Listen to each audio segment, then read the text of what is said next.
The world is changing so rapidly that what they teach you in school is out of date long before you graduate. It might have been outdated before you started. When you graduate, you are in debt, but still not equipped to succeed in today's job market because the lessons you've been taught are no longer practical. Your future success will not be based on outdated concepts or theories that don't address today's ever-changing business climate. It will all come in the form of effective, easy to understand, and thorough online educational content, which can be absorbed anywhere and at any time. You don't have the luxury of being able to try and fail, repeating over and over and over again until you find some success. You need answers that lead to the success that you deserve. I'm Haroun, and I believe that access to the right education is a basic human right, and you can use it to build any career that you desire. I celebrated a personal dream of mine recently. A global community of more than 1 million students across the world have taken my #1 ranked business courses online. Knowledge opens doors. Education is the key. That is why I've decided to host a very special live web class in order to set you up to reach your career goals as quickly as you possibly can in the modern workplace. During this class, we will identify the most important skills that you need for every workplace that nobody teaches you. Also, I'll teach you management characteristics that you can use to build winning teams for any business of any size. And I'll teach you a specific approach to investing to make sure you retire with as much money as possible. My mission is to transform education. And by the end of this web class, you will have 100% clarity about where to focus your efforts to achieve your greatest return. You will have the exact steps that you need to achieve business and career success. I will give you the exact approach to take to budgeting, investing, and portfolio management during the class. I know you're interested. I get questions in every video about this sort of thing. Now, I want you to be able to finally break free from feeling uninspired, underappreciated, and underpaid. So meet me on this date here for this very special live web class. Everybody attending will receive a gift just for showing up. And you'll experience the learning, the interaction, and most importantly, the fun. Trust me, you don't want to miss this awesome event. Sign up right now, and I can't wait to see you there. Thank you. Good morning and welcome to our 128th weekly webcast. If this is the first time you're joining us, welcome. If you've been with us before, welcome back. And so the way the call works is this is a 3-hour AMA, meaning ask me anything. You can ask me business questions, career questions, personal questions, etc. And within a couple hours of this call being completed, what happens is my wonderful staff, they go to the description field of this video in YouTube and they add all the questions asked and at what time, so you can click and get immediate access. So as you can tell, I'm doing something a little bit different here. I'm trying to push the goalposts out. Before I jump into answering questions for today's call, let me show you the setup here. So there's green screen, and then there's something called short throw projectors. Now, I was watching The Mandalorian on Disney Plus, and I was watching behind the scenes, and they did not use a green screen at all. And when you use green screen for backdrops, you'll notice that there's a bit of green on the outside of you. Not in this case, and I'll show you why in a second. I was even watching a Captain America movie from years ago and noticed on the side of the shield there was green spilling over. And so what Hollywood is doing now is they're no longer going to be using green screen as much. I'll show you what they're using instead. So in the past, when you had projectors in an office setting or wherever it was, it had to be 30 or 40 feet away. But now that's changed. And what we have now is you've got what's called a short throw projector. And so what happens is it's this unit up here, and it's 7 inches away, and it throws up whatever you put on the screen so that you don't have to actually go about and doing a green screen for all this stuff. And if anybody has questions about this or the rest of my setup, as always, please let me know. Okay, let me talk about a couple quick things here, and then I'll take your questions.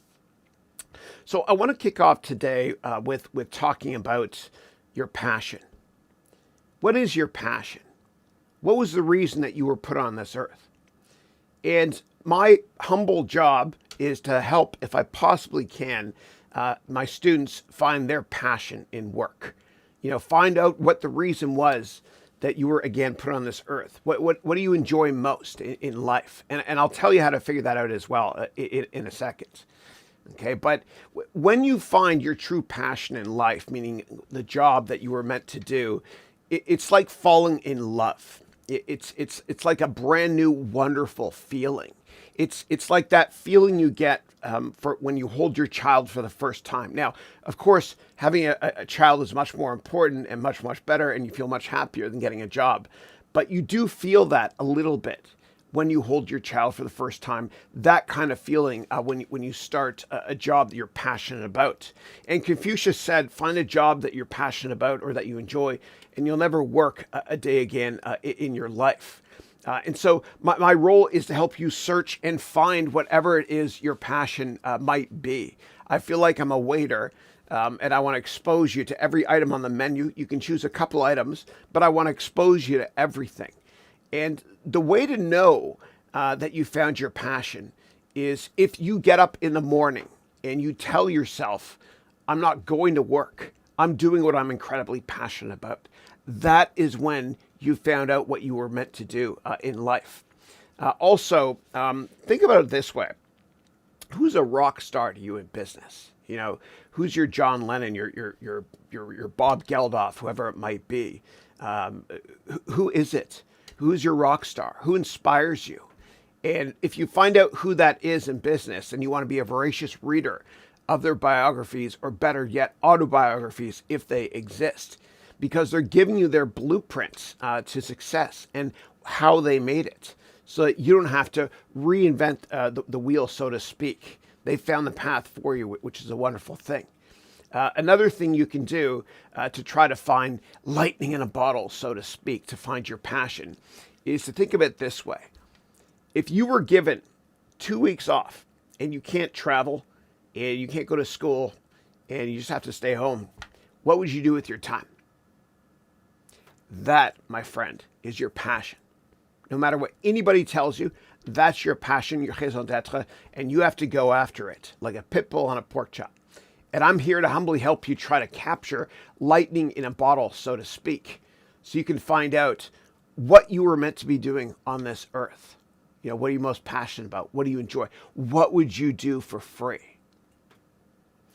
And once you do that and you take control of your life, you'll be happy forever. And I want to humbly help you and expose you to different types of careers. So if you look here at the bottom, you can check out my courses. All my courses and my MBA degree programs have 30-day, 100% money-back guarantee. And my goal is to humbly help you find your passion, find your raison d'être. Yeah.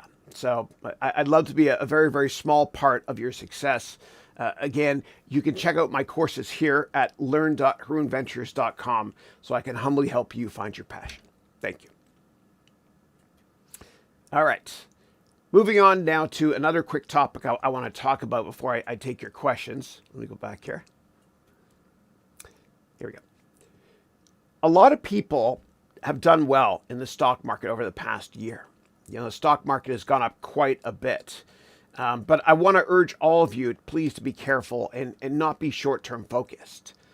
There's a reason why we can't name that many successful traders out there, because they don't really exist. What happens is you get fooled by randomness if you start buying stocks for the first time and do exceptionally well. Don't trade. Be a long-term investor. The worst thing that can happen to you is you walk into a casino, and the first bet you make in a casino, you make money off of. That's what trading is. It's random. because every month has got 20 weekdays, right? 20 days the markets are open, and random stuff can happen. And you get fooled by randomness if you think you can make money over and over and over again in the short run. Maybe you can make a bit, but I promise you, the biggest winners in every portfolio for people that are long-term focused come down to 1 or 2 ideas every single year where you basically tell yourself, I love this stock and this company so much. I've done my research, and I don't care if the stock market is closed for 10 years. I'm never selling this stock. In fact, that's what Warren Buffett says as well. Whenever he buys a stock, he assumes the market is going to be closed for 10 years. Now, of course, it won't be closed for 10 years, but that's how long-term focused you have to be. Otherwise, it's like going to Las Vegas or Macau, or just going to a casino in general. The longer the view, the wiser the intention, which is what Warren Buffett said. Now, in my MBA degree program, I arm you with a ton of different tools or arrows in your arsenal or quiver, so to speak. And one of them is a 100-step Excel spreadsheet I created for you to analyze any stock, looking at all qualitative, quantitative, and financial metrics. And what I want to do very quickly is show you the excerpt of the finance part of my MBA degree program. This is a very short video, but what you'll see in this video are many of the tools or arrows in your quiver I provide you with, as well as that 100-step template. This is a short video.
So again, I will arm you with all the tools you need to be successful in all aspects of business, as well as your life when it comes to personal goal setting, etc.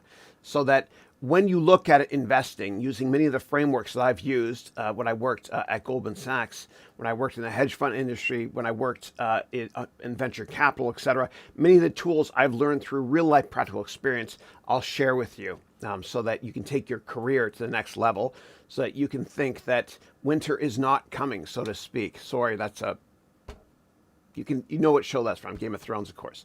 But so winter is not coming for you because you're a very, very long-term oriented investor. And if you have additional questions about my MBA degree program or investing in general, please let me know. And thank you as always. Okay, let me now move on to your questions here. All right, first question I've got is from Hassan. Good morning, Hassan. I hope you're doing well. Hassan wrote, "Hi, Chris. I wanted some advice as I'm going to take an important life decision this year on choosing my stream." And you wrote, meaning math, science, or commerce. "I don't really know how to choose between them as I don't have a particular interest in a subject. Can I get some tips and ideas on how I can find what I love instead of just following my friends?" Excellent. Excellent. Great question. And I'm so glad I started today's lecture or today's Q&A with that discussion of finding your passion. So I would never follow your friends. I would follow your heart. I would do what makes you happiest in life, whatever you're most passionate about. A lot of people, what they do is they try to please other people in their career or please their parents. And then what happens is when you have small kids, you have small problems. But when you have big kids, you have big problems because they never followed their heart, so to speak. And so I don't want you to listen to anybody in life, okay, except for yourself and your own heart, and do what makes you happiest. Because what happens is with these very, very successful entrepreneurs, they don't do it for the money. Because if you chase money, you lose your dreams and your money. But if you chase your dreams, as long as you're willing to fail at least a couple of times, then something wonderful happens. Your dreams come true, and the money follows accidentally. It always does. It always does. But you got to be willing to fail over and over and over again and not give a damn what anybody thinks. Kind of like professional athletes when you see them playing a game. They don't care what the crowd thinks of them. They don't care what the commentators think of them. They don't care what the opposing team thinks of them or their team themselves. They just want to be the best they can possibly be. They don't care. And if they did care, professional athletes, what everybody else thought of them, there's no way they'd be successful, because everything up here, cognitive ability-wise, would be focused on, what are people thinking instead of scoring the next goal, so to speak. And so we have to be the same way as well. We have to tell ourselves, I don't give a damn what anybody thinks of me. This is my life. I'm going to live it in my own terms. And only then will you be truly happy. Otherwise, what happens is this.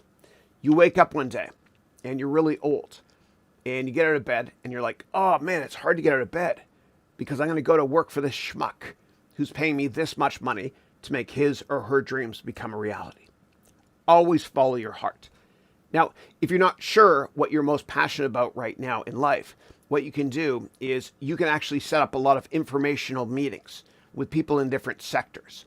And then what you can do is just ask them questions about what it's like to work there. And I have a book. Let me go grab it. And people criticize me, by the way, a couple things that, on this webcast. Okay, let me tell you. The first one was I'm bringing up the book too much. Okay, and the second thing was I was sounding tired and whatever. And so I tried to mix it up. You won't see a chair in this room. Okay, I will never sit down in this room ever again. I got rid of my chair because when you stand up, motion creates emotion. And this is the last time I'll do this today, I promise you, but I want to humbly help. Again, people have criticized me for overdoing this free book that I'm going to show you right now. Here I go. Sorry. That's Canadian doing a webcast. Sorry. Business is about relationships first and product knowledge second.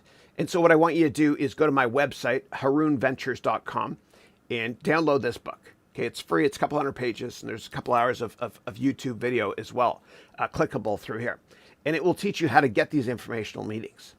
And what I want you to do in those informational meetings is just think to yourself, does that job sound interesting or not, the way they're explaining it? And I did this actually when I was in my early 20s. What I did was I thought I wanted to be a lawyer because I saw this movie called A Few Good Men, and I read all the John Grisham books, and then what I did was I started sitting down with lawyers, doing informational meetings, and actually going to law schools and sitting in on classes. And I thought to myself, what a miserable existence. And then I thought, are you a jerk before you go to law school, or do they teach you how to become a jerk in law school? The bottom line there is not all lawyers are jerks. Civil rights lawyers are great. I love them. But everybody else, not so much, except for the ones that represent me. But the bottom line is that you just got to network to find people that work in different industries and sit down with them and ask them, what's a day in the life like? And what you can do is, because of COVID now, and if you're watching a replay of this, I'm recording this in March of 2021. But because of COVID right now, the best way to network is using Zoom. And yes, people say yes all the time to meetings using Zoom. My students in my MBA degree program, they get meetings this way as well. And there's less competition as well for this sort of thing. Okay. All right. But you know what, dude? Hassan, it can take time, man. Like, you can fall out of love when you get older with your career, and you might have to reinvent yourself. And that's what happened with me. Like, when you all chase your passions, I don't want you to think to yourself, how do I get this job? How do I get this job? I want you to think, why? Why do I want this job? okay? And really think long term why you want that job. Is that going to make you happier? Are you contributing to humanity? Are you making the world a better place? Are you serving others? If so, that's a wonderful thing and gives you a really good feeling deep down inside. But before figuring out what job you want, I want you to think, why do I want this? If it's just about chasing money, it's a recipe for disaster. And I get it, early on in our career, we have to provide. But one day though, you got to tell yourself, enough is enough. I'm not just going to chase money. I'm going to leave my mark. I'm going to serve others, and I'm going to leave this world in better condition than when I entered it. Okay. And by the way, one of my biggest problems is I don't drink enough water. And I have a lot of my MBA students that make sure when they're watching this to tell me that I'm on track throughout the day. So anyway. All right. What I'll do is for every question, just for fun, I'll switch the backdrop here. And if you guys don't like this whole backdrop idea, let me know and I'll change it. Okay. All right. Next question is from Nick. Nick is saying, hey, Chris, your financial analyst course, you show us some portfolio management spreadsheets that you used when you manage your hedge fund. Just wondering if it's possible to get a copy of that. Yeah. So what you're referring to is an Excel spreadsheet that I created that I used to manage my hedge fund years ago. It's only available to students in my MBA degree program. So if you sign up for this MBA degree program, I have a version of that I introduce as well. And we also do very, very advanced portfolio management and options analysis as well in the 89th class. Right, there's 100 classes. Yeah. All right. Next question. The Hung is asking, Chris, would you be open to sharing a breakdown of your framework for making tough decisions in both life and or business? Yeah, absolutely. Absolutely. So I have a very, very simplistic methodology for this that works exceptionally well. Now, what happens in life when we have a tough decision to make is we tend to go with our gut and we think of all the qualitative reasons why we should or should not do this. However, with every important decision in business or in life, we can't just look at the qualitative aspects. We have to look at the quantitative aspects as well. So what I'm going to do right now is I'll show you what to do when you're at a fork in the road and you don't know which way to go. Okay, I'll show you. It's really, really simple. All you need is a spreadsheet here. And I'm smiling because I'm thinking of the late, great Yogi Berra when he said, when you see a fork in the road, you take it. Okay, so let me go to Excel here, and you guys can all do this in Google Sheets. All right, so what we're going to do is I'm going to talk about two different career decisions, okay? And then I'm going to quantify which one to choose. So the first one here is finance, okay, a career in finance. And the second career here is a career in consulting, two sectors I've worked in, okay? So this is a decision one, this is decision two. And then we're going to put the criteria right here, okay? So I'm going to write money. How much money do you make in each career? Let's see, number of hours. Let's see, travel, culture, and many other questions. Okay. And then what I want you to do is I want you to rank out of 10 each career decision, going to finance or consulting. Okay. So finance, the money is much better. So I'll rank this, let's say that's 10 out of 10. Consulting out of 10, let's say it's 6 out of 10, right? It's not as good. Number of hours. And this is all, I'm making this up just to prove a point here, okay? But we'll get to this incredible aha moment in a second. All right, next up is the number of hours. Well, if I work in finance, number of hours is going to be really, really high. I don't really like that. So I don't know, 3 out of 10. Consulting, probably not as many hours. So I'll make it a 7 out of 10. Okay. Travel, finance. Well, I don't have to travel at all. So maybe a little bit. So 2 out of 10. Or actually 8 out of 10 because I don't want to travel. It's all subjective. Consulting, oh God, they have me travel all the time. So I'll make it 2 out of 10, which is true. It's consulting is like the war, or the army, I should say. You go to where the battles are fought. Culture. Let's just say this pretend finance company I'm looking at has a terrible corporate culture, right? They work people hard, whatever. It's not fun. And let's pretend this consulting company has a wonderful corporate culture. So out of 10, let's give it a 10. Okay, good. All right, we're almost ready now to calculate which direction to go. Next, what I want to do is I want to weight these. Okay, so what's most important, what's least important? Okay, so I'll write here, weight. Okay, copy. And we'll weight it out of 1. 1 meaning 100% yes, it's important. 0 meaning not important at all. So money, how important is it to you? Well, it's important. It's not the end all and be all in the long run. So I'll write 0.8. Okay. All right, good. Number of hours. I kind of want to. That's important to me. I kind of want to see my friends. Travel, kind of important, I guess. Culture, sort of important. Okay. And what I'll do is I'll take this weighting here and I'll put it there as well. Okay. Now what we're going to do is we're going to calculate which one is the winner, right? Which path should we take? Okay. And the way we'll do that is we'll go that, the weighting out of 1, times that. Okay. And I'll copy this, paste right there. Okay.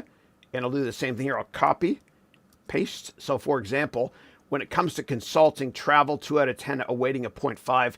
0.5 times 2 is 1. Okay. It's just math. Then what I'll do is I'm going to add it up here and we'll find out which path we're going to take in life. Now, I gave you 4 criteria here. When I make a difficult decision, for me, sometimes it's 50 data points as well. Okay. So what we'll do is we'll go sum right here. And the same thing over here. And we'll find out who the winner is. Oh, looks like consulting won. Okay. And this is really, really important to look at because quite often we go with our gut only when it comes to important decisions in life. But if you quantify it like this, it'll help you make those difficult decisions. And I really do believe that failing to plan is planning to fail. And that a lot of people, when they start companies, they don't plan accordingly. You have to write a business plan. You have to. It's one of the most important decisions you'll ever make. And if you're working right now for a schmuck and you're not enjoying your job and you want to quit and start your own company and you think that you might be being a little bit too emotional, I say it with love my heart, don't do it until you write a business plan, a thorough one first, please. Most people don't do this.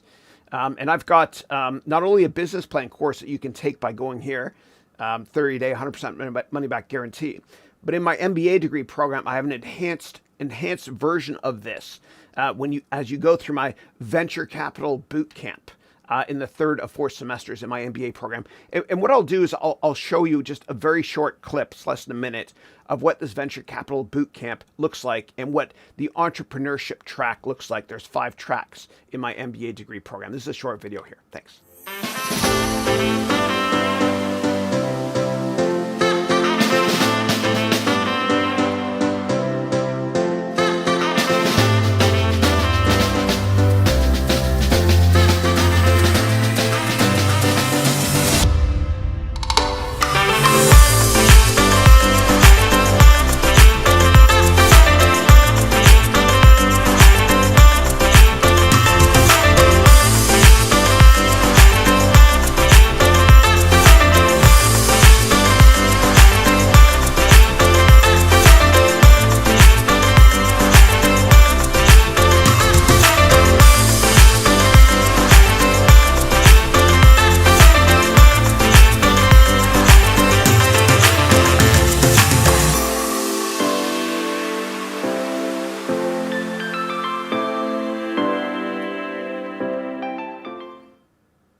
Okay, next question we've got here is from Albus. Albus is saying, hey, Chris, and by the way, I read all the questions in the order in which I received them. If I miss your question, post it again, because I do have senior moments, because the older I get, the better I was. And also, if you put a hyperlink in, YouTube strips it out for some reason. It doesn't allow you to post that. Next question is from Albus, who's saying, hey, Chris, I've been looking at different things about virtual reality and augmented reality. What's your experience been like with them, if any? And what do you think the future of it is? Thanks. Yeah. So I've done a significant amount of testing in VR as well as in augmented reality. I'm a bit of a nerd, so I've got Oculus, PlayStation VR product. I've played with all of them. And I'm a bigger fan of AR than VR. In VR, I find I get dizzy. I can only do it for a certain amount of time.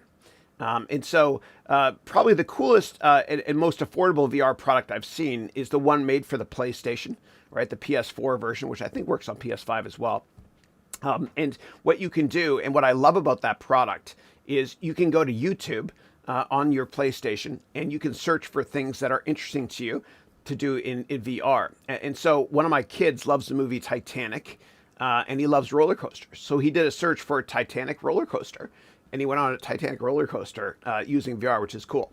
I can't do it for more than 30 minutes. Same thing with Oculus. When it comes to AR, I think that's a better business model longer term, just because I don't think as many people get dizzy from that because you're grounded. You can see objects in your house. And so there's three products I've kind of played around with. One is Microsoft HoloLens, right? Which Microsoft decided that it's not going to go down the consumer side for that product. It's going to do more industrial stuff with it because the pricing point on Microsoft's HoloLens AR product is a couple grand.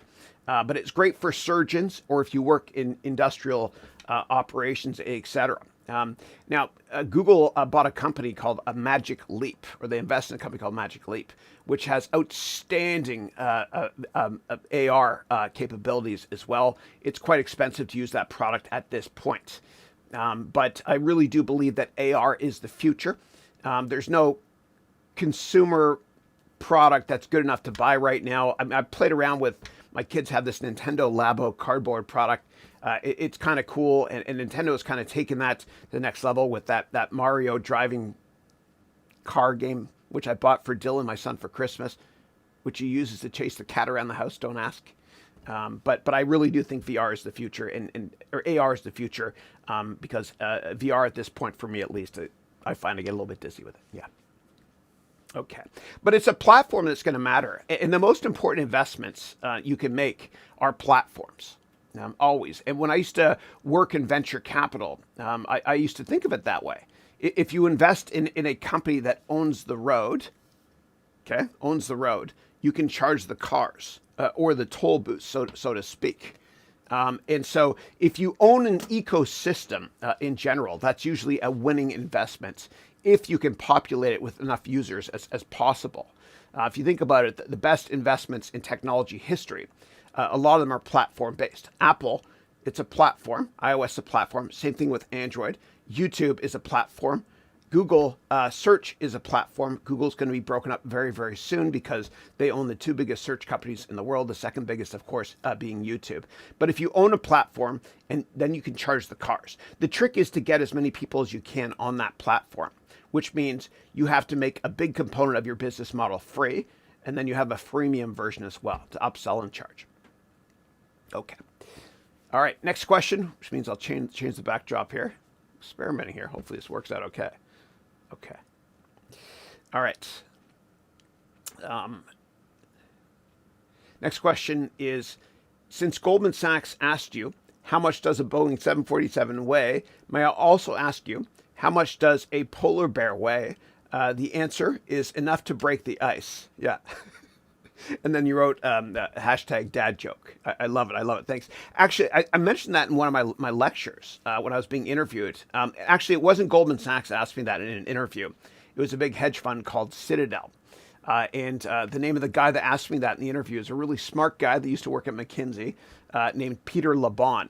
And so when you're asked questions like that in an interview, you don't have to get the right answer. You have to just sound somewhat logical. And so with that answer, what I said was, I said, well, let's assume that a 747 is 4 Toyota Camrys wide, and each Toyota Camry weighs 1,000 pounds. And let's pretend a 747 is, I don't know, also 4 Toyota Camrys tall, right? And so, and then the length is 100 Toyota Camrys. And so I took 4 times 4 times 100 times 1,000. pounds to get my answer. You don't have to be right. You just have to sound somewhat logical. Another interesting question is what Microsoft used for years when it comes to interviewing, which is this. Microsoft would say, "Why are construction hole covers round?" And again, there's no right answer. They just want to see how creative you are in thinking of what the right answer might be. And so one of the answers is, a construction hole cover is round so that when you take it off, it won't fall through the hole. Another reason why construction hole covers are round is so that you can roll them because they're quite heavy, that sort of thing. Again, you don't have to be right. You just have to sound logical. Now, for those of you that want to work in consulting or finance, and you want to learn how to interview, well, of course, I have courses that will teach you how to get any job. But there's a great website that's called Vault Reports, and I suggest you check it out. It's fantastic. So if we go here to, I think it's vault.com, okay? And I'm not affiliated with this company. I don't get any kickbacks ever for recommending any products, okay? But this company here, I think it's great. And what you can do is you can get career advice here, and there's a lot of great books you can buy, PDFs, guides, Vault guides, to be able to understand the top 100 firms in most sectors. Please don't become a lawyer unless you're a civil rights lawyer, then I love you. And you can download also books that will teach you exactly how to interview. So for example, in consulting, there are many guides here that will tell you how to do case interviews in order to get a job in consulting. There's tons in different industries, finance, etc. So check it out. Again, it's vault.com. I'm never sponsored by anybody, nor will I ever be. I've turned down a ton of sponsors in the past because if I take sponsorship money, I put companies first and students second. My students are my customers and will always come first. Okay. All right, next up, Marwan is saying, "Hello, Chris. Thank you for doing this. You're most welcome. Thank you for being here. None of this would have been possible without my wonderful students. Thank you." Okay, so the question is, how do we combine meritology?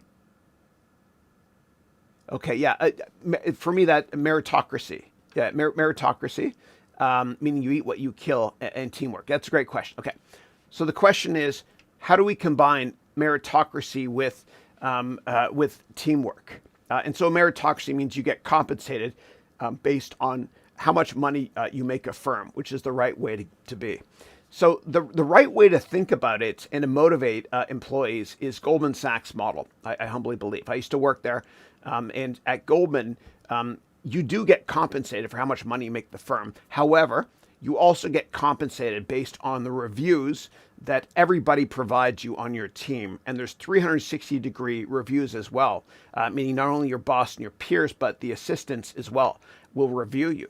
And also, what happens is your bonus, which is paid out every December or so, it's based on, and they don't tell you the exact formula on purpose because they want you to be very well-rounded and think of team and put the company first and others first. So about maybe half of your bonus is based on how much money you made the firm.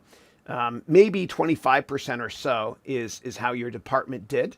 And then the other 25% is how the firm did, and based on what you've done internally to help others, meaning are the reviews of you good from people at all levels? And did you participate in mentoring other people and doing wonderful things like Goldman Sachs Community Teamworks, CTW, which basically means a couple days every year you go out and do a lot of charity work as well. And so that's how Goldman tends to pay out. Other firms on Wall Street, it's much more of a meritocracy, meaning you eat what you kill, meaning they pay you more so on how much money you make the firm. But that's problematic because what happens is you become very short-term focused and not long-term greedy, which is what Goldman Sachs talks about. Now, Goldman Sachs has a very distinct culture. I'm very proud to say that I worked there. And I also have to say that the smartest people in the world do not work there, which is why I got a job there. But what they do is they interview like crazy. So sometimes it takes 40 interviews to get in. And as a result, the jerk factor is quite low because we know that one bad apple can destroy the whole darn bunch.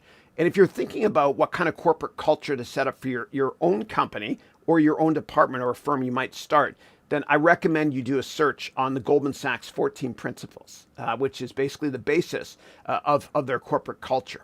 So you can go to Goldman 14 Principles. There it is there.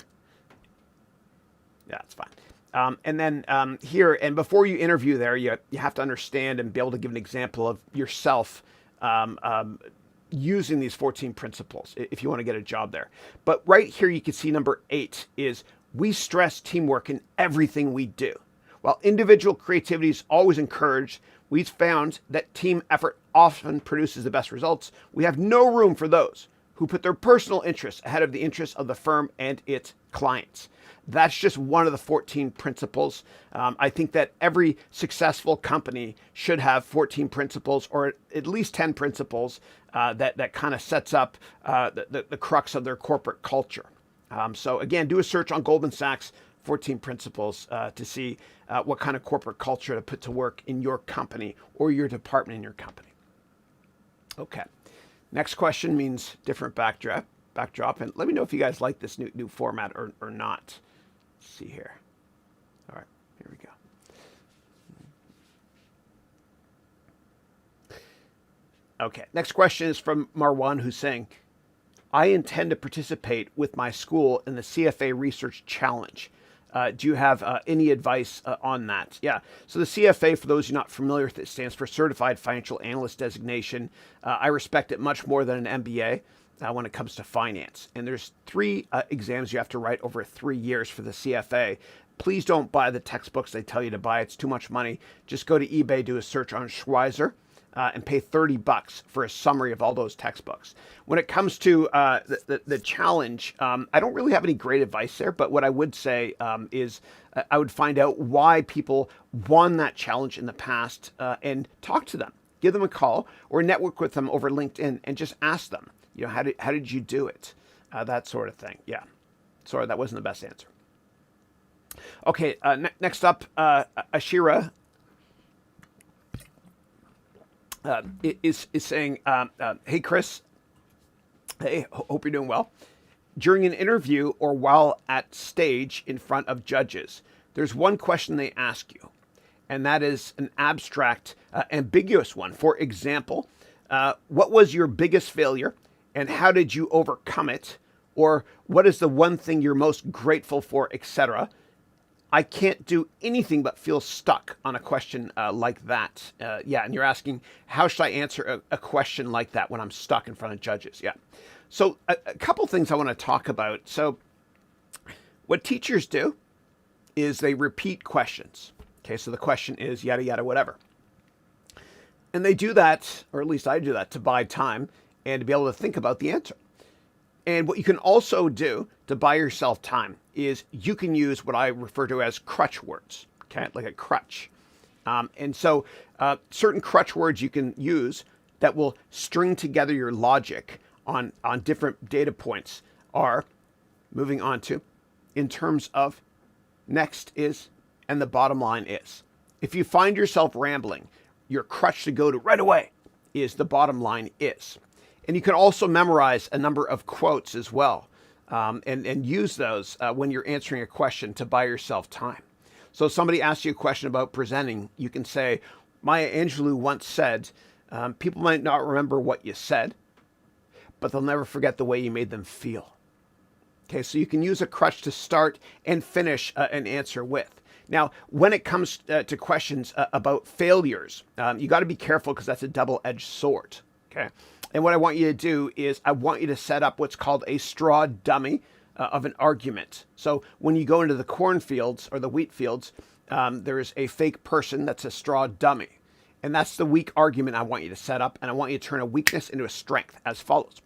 So you might be able to say something along the lines of, one of my weaknesses and what a lot of my teammates worry about, and you say teammates because you're a team player, is the fact that sometimes I take on too much autonomy and responsibilities. And I tend to work every day of the week. And I do this because I'm very passionate about what I do. I don't see this job as a job. I see it as something I'm very passionate about that I would do in my spare time as well. And as a result, I tend to put in very, very long hours. But that being said, I do have to be careful to not burn out. I have not burned out yet in this industry because I completely love doing what I'm doing. And so the bottom line is, see how I have a crutch because I'm rambling? The bottom line is, as Confucius said, find an occupation you love and you'll never work a day in your life. And I feel like I don't have a job. I have a passion. Okay. So what we did there is we used a bunch of crutches, moving on to in terms of yada, yada. And because I was rambling, you notice I was, right, to be honest, I immediately said the bottom line is, and I used also a quote as well to buy myself time. And it's because it's inspirational and fun as well. Yeah. So hopefully that helps out. What you can also do is, and I teach in my MBA degree program, a number of different frameworks that you can use to fall back on. So for example, the SWOT analysis. Now I didn't make this one up, but for a lot of business decisions, you can use SWOT, which stands for strengths, weaknesses, opportunities, and threats. Okay. So if you're asked a business question in an interview or any meeting, you could say it's a great question. Well, let me analyze this using a SWOT analysis. I'll kick it off with the strengths. The strengths. See how many words I mentioned there? I'm buying myself time to think of the answer. Let me kick it off with the strengths. Blah blah blah. Moving on to the weaknesses. Right? SWOT. The weaknesses are yada yada yada.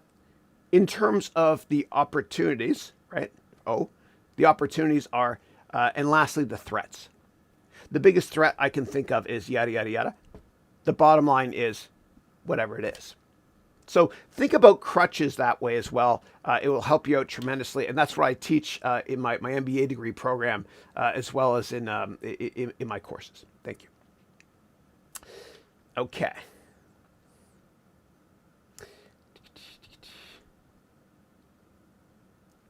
Okay.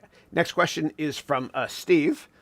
Steve is, give me 1 second, guys. I'm going to scroll all the way down to the bottom just to see if anybody's complaining about the background. Okay, good. Because I do get worried that I might make people dizzy. This is something I've never done this before. And if you're just joining us now, the setup here is this is just it's not green screen. I just have a projector up here. It's 7 inches away from the backdrop here. I'm trying to push the goalpost out and improve the whole customer experience. My posture sucks. Yeah. It's getting better though. Okay. And let me just go back here to Steve. So Steve is asking, hi, Chris. I want to join a fintech company. What knowledge do you think I should have as a top priority? Do you think I should pursue a CPA or a CFA? Thank you. Yeah. So I prefer the CFA because you learn about not just accounting, but also finance. And there's a distinct difference between finance and accounting. Of course, the CPA will just teach you the accounting stuff. The CFA will teach you accounting and finance. So accounting is backwards looking. Okay. It's more of a science. You have to be precise and not make any mistakes with the number. You have to be precise. Accounting is a science. Finance, by contrast, is an art. You're thinking of the future, and you have a crystal ball, and you have to be comfortable with uncertainty, right? You're never going to be 100% right. That's why finance is more of an art, right? You're going to basically forecast the target price of a company or revenue and earnings, et cetera, of a company. And you have to be comfortable with uncertainty and manage risk as well. And the CFA, let's drop that in my foot. The CFA will teach you both finance and accounting, but a CPA will only, for the most part, teach you about accounting. All right. Okay, next question is from Kartik. Kartik is saying, I received an email for human resources a week ago. I cleared the test and they said that we'll call you shortly, but I've not received the call back yet.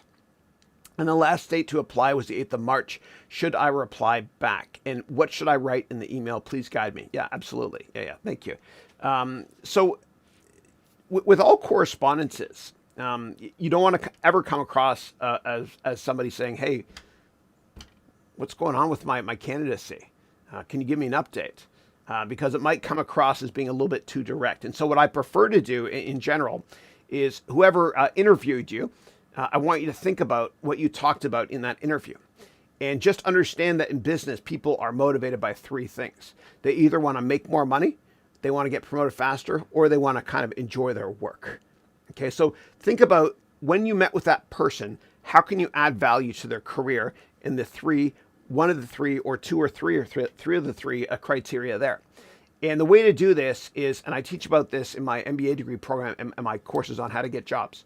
The way to do this is to write a one-page template. And I provide you with many examples for every industry on how to write these templates. And so what you can do is you can complete one of these templates and email the person you met with. And it could be something like this. John, hope all is well. I enjoyed our meeting on March 3rd. Per our discussion on X, I did a little bit of research and I prepared a one-page write-up on this topic, which is attached, period. Thanks a lot, Chris.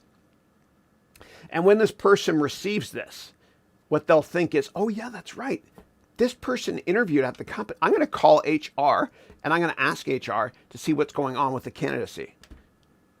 So Chris this is me calling HR. This is John. Yeah, so is this HR? Thank you. Okay, good. So yeah, remember that guy Chris that interviewed with us? He just sent me a really nice write-up. I'm just curious, what's going on? Are we hiring him or what's happening? I want to get back to him. That's how it works. Okay, add value, and then they'll think, oh yeah, what's going on with this person's candidacy? Did they get the job or not? That's what I would say. Okay, never send an email in saying what's going on, with my candidacy. Always try to add value first. Okay, it's all part of the whole give and take methodology that I really do believe, meaning that it's like karma or karma synchronicity, as you call it. Some people call it, to the extent that if you give and help others, they'll return. Give and you'll receive. It's prophetic. It's been true since the beginning of time.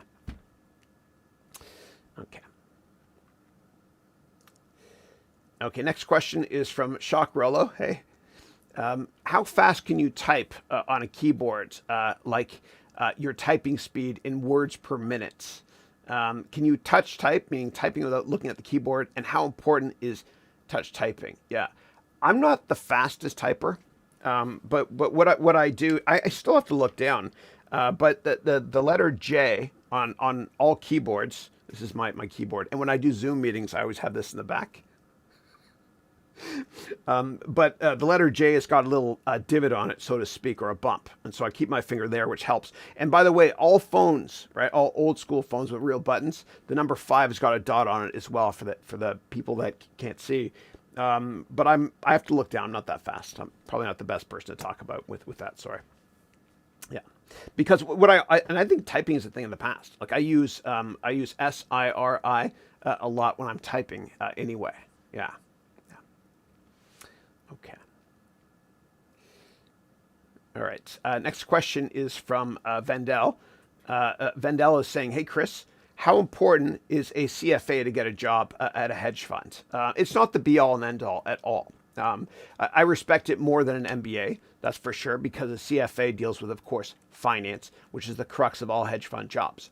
I think that the most important thing for getting a job at a hedge fund is being able to network and networking aggressively and preparing one-page write-ups on your best long or short ideas. I teach about this in a lot of detail in my MBA degree program. You can go here to learn more about this, or you can take a more condensed version of my finance thoughts called the Complete Financial Analyst course, also available at this link here. Yeah.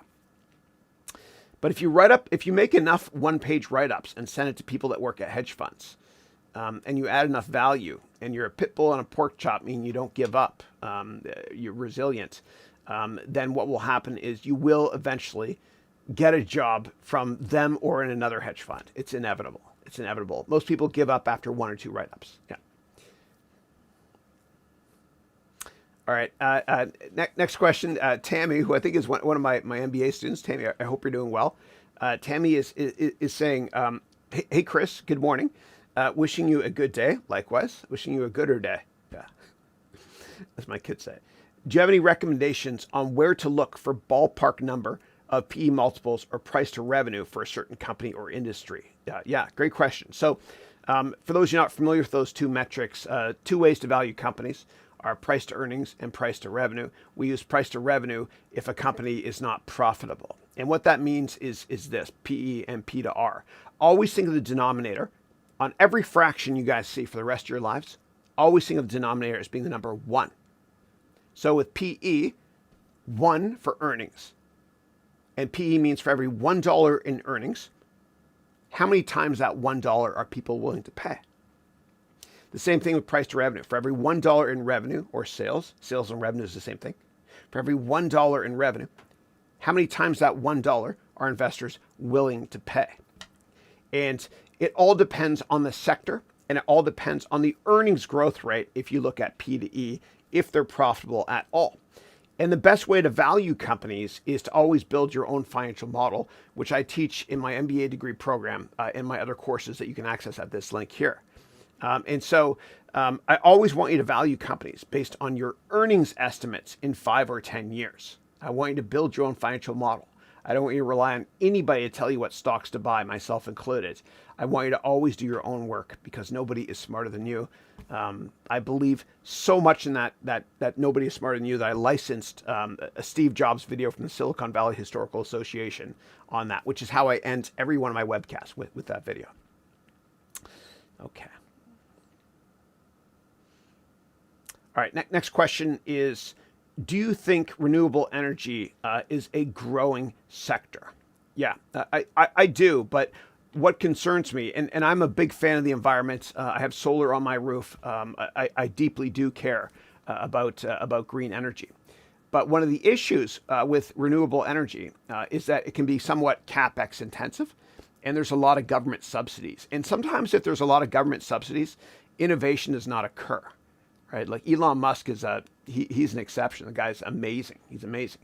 But I do believe that in 5 or 10 years, it's going to be a much bigger sector. Just be very, very careful, please, when it comes to margins with a lot of these capex intensive companies. And when I worked in venture capital, we lost a lot of money in the clean tech sector, as did most venture capital firms post 2008. And as a result, there's not as much money going into that sector. So just be really, really careful when it comes to that sort of thing. Now, last thing I'll say about government intervention. And governments have noble intentions when it comes to giving subsidies to help clean tech. It's the right call, and I would not reverse it. However, there's a brilliant economist named Michael Porter who teaches at Harvard Business School. And some of you might recognize that name from the Porter 5 Forces. And when I worked at Goldman Sachs in the early 2000s, at one point I was focused on Japanese equities. And at that point, I think it was 01 or 02, Michael Porter wrote a book called Can Japan Compete? And of course they can. But what Michael Porter did was he analyzed the Japanese economy. And basically he went back to the 1940s.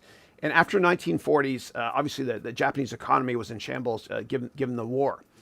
And so what the Japanese government did was the Japanese government created incentive programs to prop up every industry of the Japanese economy, which is the right call, right? They did that for every sector, except for 2 sectors didn't get any money.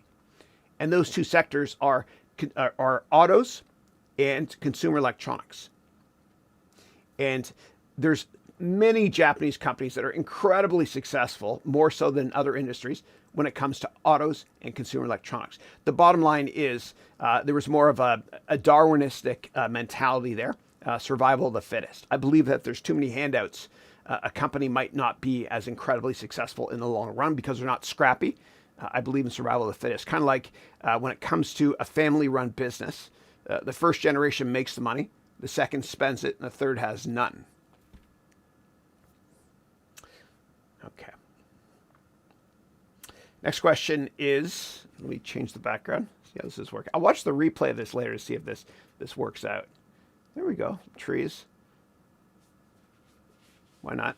Okay. Next question is from the Hung Lee, who wrote, which 3 industries do you believe will become more relevant within 5 years? Cybersecurity, telemedicine, etc. Also, I joined the MBA program last week and absolutely love your work, Chris. Thank you. I appreciate that. God bless you. Hopefully it's fun. Remember, you can binge watch the whole thing if you want to within 30 days and get your money back. Yeah. Okay. And that goes with all my courses as well. Now I have to answer your question. Sorry. Yeah.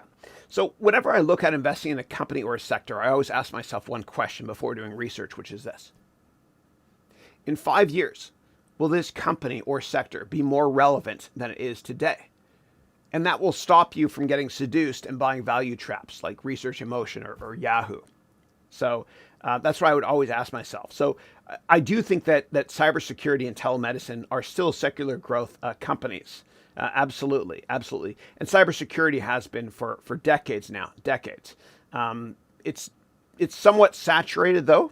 There's a lot of publicly traded companies from Checkpoint, ticker CHKP, run by Gil Shwed, the brilliant founder from Tel Aviv. I met him a number of times, great guy. To Symantec, to McAfee. There's tons of them out there. So whatever new cybersecurity company you're looking at investing in, make sure that they've got a moat in terms of patents, copyrights, trademarks, et cetera, protecting their business model, because there's a ton of companies that are publicly traded out there that do that. The next big, I think the next big security companies that are going to matter are the ones that focus on mobile security. I haven't really seen many vulnerabilities with mobile yet, at least with iOS, because it's based on the next kernel, which is tough to hack, whatever. But I think this is coming. I think it's only a matter of time until people get access to your camera on your phone and it becomes a disaster. I'm sure it's already happening. But mobile security, I think, is going to be big. Telemedicine, absolutely. My brother's been doing teleradiology for years. My dad and my brother, they're radiologists, which means they fix radios. Dude, I went an hour without a dad joke. Sorry. But my brother and dad have been doing teleradiology, from their homes, basically reading x-rays for hospitals in northern Canada, remote areas, right? And so that's only going to grow. And I think a company to look at is Intuitive Surgical, ISRG is a ticker, where they do their operations that are done remotely by robots. Yeah, you can look into that. Yeah. All right. Next up, we've got Fabio. Hey, Fabio. Hope you're doing well. Fabio is one of my MBA degree students, too. So Fabio wrote here, hi, Prof. Hope you're well. How do you see the market volatility over the past 2 weeks? It looks like the value are taking over the growth ones. Yeah, so it's whenever the market pulls back significantly, what happens is lower risk stocks outperform. And that's all kind of surrounds the notion of beta that we talked about recently in class. And so beta means how volatile a company is, right? And so the beta of the index is usually 1, like the S&P 500 is 1. And really risky growth stocks have a beta above 1, meaning they're much more volatile. And so if the market goes up 1%, these stocks will go up much more 1%. And if the market goes down 1%, these stocks go down much more than 1%. And generally speaking, growth investments have higher betas, and then value investments have lower betas, right? Not always, but in many cases. And when the market is selling off, people transition from growth, expensive stocks, to cheaper value stocks. Yeah. So, and I remember when I used to work in the hedge fund industry, I managed a lot of money for various hedge funds, including my own. What I would do is when the market was rolling over, meaning when it was pulling back significantly, I have to own stocks, but obviously I have to short a number of stocks. And typically when I used to manage money in hedge funds, I had to be plus or minus 20% long or short. And so when the market was doing very well, I would buy the high growth companies with high betas like Salesforce, ticker CRM, Amazon, ticker AMZN, et cetera. But when the market was pulling back significantly, those are the type of stocks that I wouldn't be long. But the ones I was long, or the ones I owned, were the ones that were less volatile, that had low betas and had high dividend yields. Things like Campbell's soup, et cetera. Because soup is good food. No, because it doesn't matter if it's a recession or if the economy is doing well or not, people are still going to eat soup, for example. And the same thing with Verizon, ticker VZ. I haven't looked at it recently, but stocks like that have high dividend yields. And consumer staple stocks do quite well as well when the market's pulling back, meaning food companies. Yeah. Okay. All right, next up, Marwan is saying, you always ask us to fail a couple of times. How do we experience a failure? Yeah, and I would say more than a couple of times, if possible. What I would say is fail fast and then move on. And when you start a company and you write a business plan for a company, I want you to, and you start that company, I want you to give it 2 years. Okay. And after 2 years, I want you to go back to a checkpoint, so to speak, like we're playing a video game. That checkpoint is going back to that business plan, and read the business plan after 2 years into the business. And as you read the business plan, think to yourself, had I known back then, 2 years ago, had I known back then about all the risks that I did not expect in this business today, had I known back then about all the risks, would I have still started this company? And if the answer is no, pull the plug and move on and accept failure. Because failure is nothing more than a stepping stone to greatness. The same thing with investments. Before you invest in any company, I recommend writing a 1-page write-up at least, and even a 100-page write-up if you're going to be very long-term focused in this company. And I teach about that in my MBA degree program. But what I want you to do is this. When you hold that stock after you've done the write-up, and if one day the stock is falling off a cliff and you're freaking out and you're thinking, gosh, do I pull the ripcord and sell? What I want you to do from a sanity check perspective, kind of like the Senate, a sober second look, I want you to go back to that 1-page write-up that you wrote on why you own the stock, or the multiple-page write-up. And as you read that 1-page write-up, I want you to think to yourself, similar to what I talked about with the business plan, I want you to think to yourself, had I known about all the unforeseen risks or issues with this stock, had I known about these things when I wrote this 1-pager, would I have still bought the stock? And if the answer is no, sell it, pull the ripcord, move on. But basically, reading these write-ups you make, it keeps you unemotional. And if you're emotional in business, you'll never make money.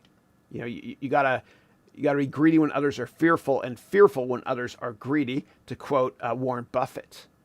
You have to think different, right? You can't be emotional. And Warren Buffett once said that the New York Stock Exchange is the only store in the world where consumers sell stuff when it goes on sale. Think about that.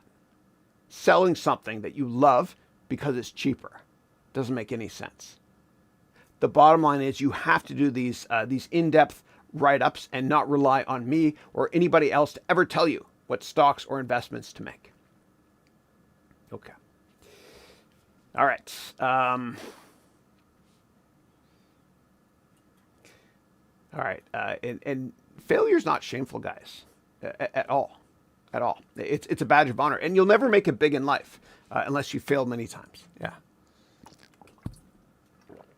All right. And Mark Cuban, he said this many times. He said, you only have to be successful in business one time. And he's right.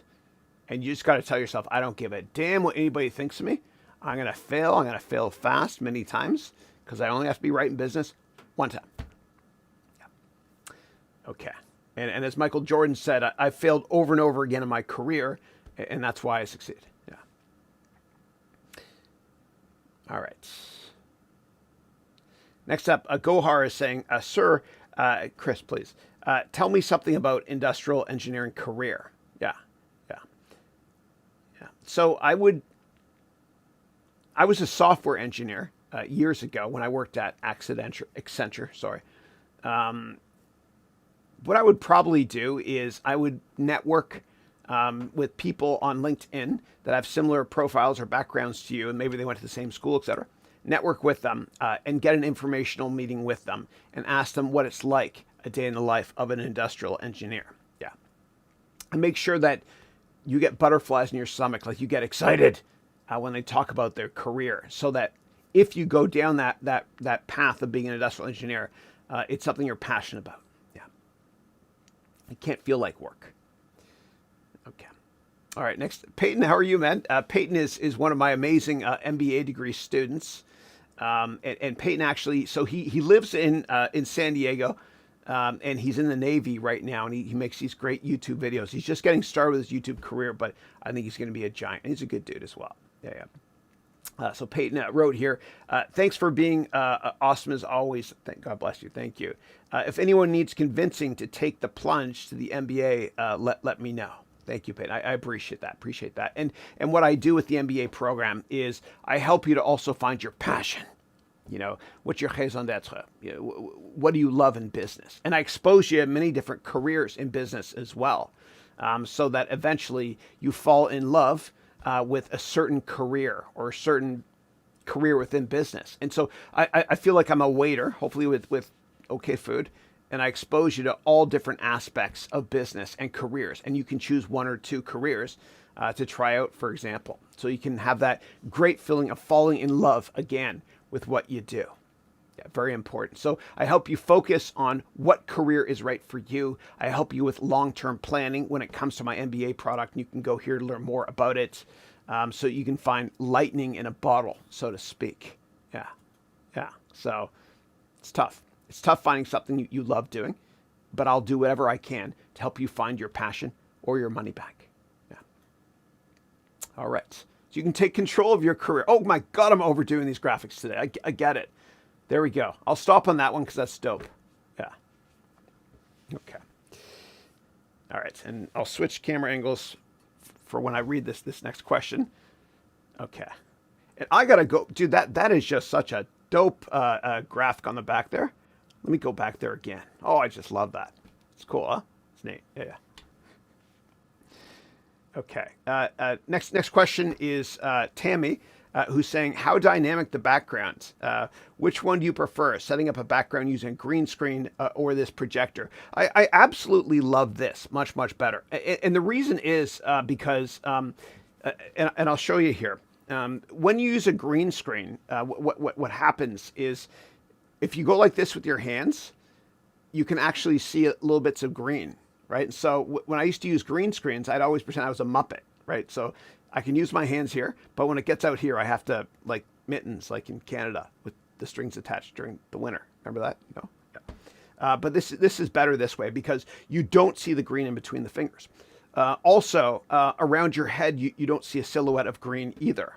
And the problem with green screens, and the reason I'm doing this now is because I was watching The Mandalorian. And The Mandalorian, the way they made it on Disney Plus is they don't use green screen. They have screens behind them, and it's a much better way to do it. And the reason it's now coming to market, and I try to be ahead of the curve if I humbly can. The reason why these are coming to market, the pricing points come down a lot, but also these are short throw projectors. And what that means is it can be literally 6 inches away from the wall and it works instead of having it way over on that side. And the lighting works out perfectly as well. This is I think 2,700 lumens or something. Yeah. But this is we're always trying to push the envelope out in this program, so to speak. And I hope you enjoy the whole customer experience. If not, let me know, please, because I am experimenting with something different. And I always do. Vegas, baby. All right. It's kind of a sad one. We go here. I like that. I don't know why. Yeah, it's kind of cool. All right. Holy bad hair dye day. Looks kind of reddish, my hair. Maybe it's the light up there. Who knows? Yeah. And we're going all DMX next week. And what that means is all lights are going to be operated by pedals as well. And so the way it works right now with these pedals on the floor is these pedals here, this controls, this one here controls the camera angle. So if I click this, you'll see that this one here. If I click another one you can't see, it's going to zoom into my face. And if I click the one on the right, it's right here. Okay. So, and I yeah, that's that one. And then what I have also is I have these pedals hooked up to another computer, which controls what's in the back. And this is just PowerPoint here, right? So this goes forward a slide, okay? And then this here will stop the video motion. And this here and then you click it in, you go back a slide as well. Yeah. So let me click here and go back. There we go, good. And you'll notice that the lights, I had to have the lights up here as well, because if they shine on the background a lot, it really messes up the picture. So I'm still learning. I'm making a lot of mistakes, but yeah.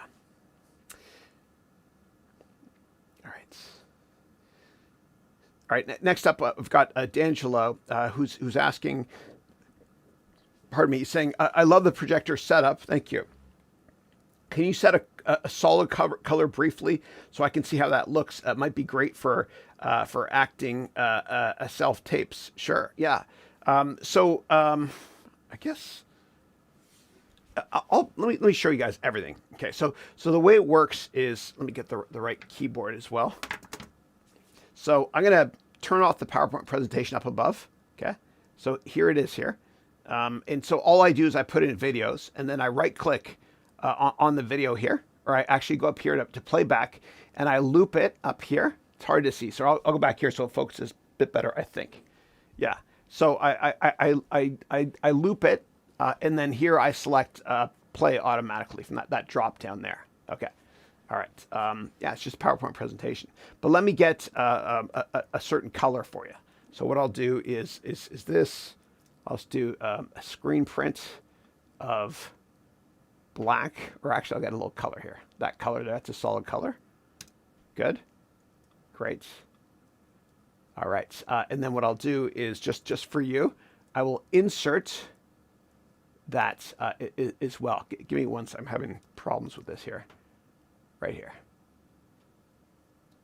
All right. Oh no, it's going to crash. Please don't crash.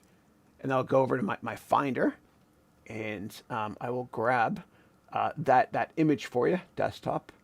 Here we go. Good. It's just black, whatever. Copy. Come back here. Paste it.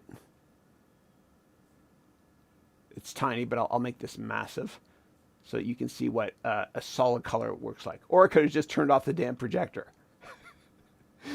All right, and let's go here now, and let's play it and make it full screen.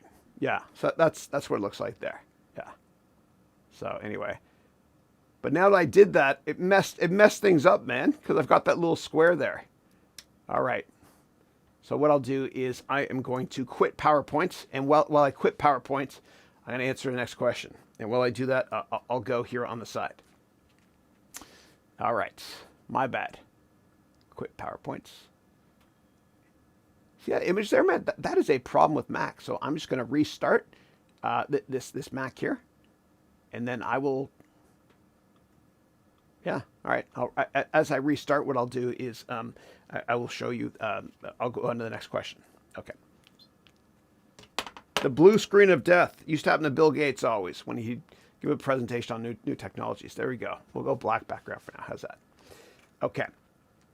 All right. Next question is from Marwan, who's saying, in your opinion, is foreign exchange trading the same as stock trading? Yeah. Yeah, I would say that they're both deadly. Yeah. The reason that they're both deadly is because you just can't forecast what's going to happen in the near term. You know, every month has got 20 trading days, meaning 20 weekdays. And a lot of random stuff can always happen within 20 days. You know, stocks and currencies go up and down because of stuff that's completely out of our control. Like, what's the Federal Reserve going to say next? Or certain companies in your sector announce earnings that are great or bad, and a company you own, the stock goes down a lot. It's tough. It's tough. And FX is even harder because you don't know what geopolitical saber-rattling is going to go on between, say, I don't know, Beijing and DC for trade wars, for example, or Moscow and Riyadh when it comes to the price of oil. You can't forecast that. And so I think they're both deadly. Yeah. Yeah. All right. Now what I'll do is I'm going to show you exactly how this is set up here. Look at me buying time. It's terrible. Eh? Awful. So I'm going to turn on the projector behind me here. And then I'm going to log in up above here. Give me 1 second. There we go. So all it is a projector behind me. See right here. And then I connected my computer to mirror the screen there. Enter in my password. There we go. There we go. It's okay. All right. And then I will make sure to go to PowerPoint. I'll show you exactly how to do it from scratch here. We'll go to PowerPoint. Whoops, wrong one. I got to tell you, man, since I upgraded to this new operating system in Apple, things have not been as good. I usually wait. This is not a main production machine. That's Steam in the background there. All right, now what I'll do is I'll open this back up here, and then I'll click play. And let me do this camera angle here so you can see sort of what I'm doing. Okay. All right, so in the background, what I'm doing is I'm opening up a PowerPoint presentation. Here we go. Good. and then I'm going to play it full screen here. And then I will maximize it here so you can not see that. There we go, man. There we go. Go back a slide to pause it. There we go. Good. Okay. Next question. Thank you for your patience. And let me put this over here. Next question is from Yakir. Hey, Yakir, who's saying, hi, Chris. I'm a candidate for the company and the position in my field, but I don't think it will bring me much value. And there is the financial consideration. I would love your opinion. Yeah. So what I always tell my students to do is to think longer term. And in my MBA program, we do an exercise where we create your simple, perfect resume in 10 years. And then what happens is once we decide what your perfect life is career-wise in 10 years with that resume, then there's a gap. And we work on filling the gap. And so I would think about it that way as well. What is your perfect life in 10 years? Does this current job that you're taking or considering taking help you get closer to your goals in 10 years? And I got the idea from Jeff Bezos. And so what Jeff Bezos does and has done for decades, or a couple decades since he founded Amazon in 94 or whatever it was, what Jeff Bezos does is he has his product managers every single year write a press release that's going to be released many years into the future. And the reason he does that is because then there's a gap. Here's where we are today, and here's where I want the product to be in a couple of years, whatever. Then they focus on filling that gap. It's a gap analysis. And so I want you to do the same thing as well when it comes to your career and your simple, perfect resume in 10 years. All right. Next question is from Harsh. Hey, Harsh is saying, how do you do market research? Yeah. So it's not a simple answer. There's many different steps. And so what I do, and let me just, so I'm so sorry about this, guys. Give me 1 second. I'm just going to go forward a couple screens. That was my introduction part when I was talking about falling in love with whatever career you want. Give me 1 second. Yeah. It's not so easy for me to tell you that it's just a couple of steps. I think what you have to do, here we go. I'll stick with this one here. Give me 1 second. Sorry. I think what you have to do is, yeah, this is good.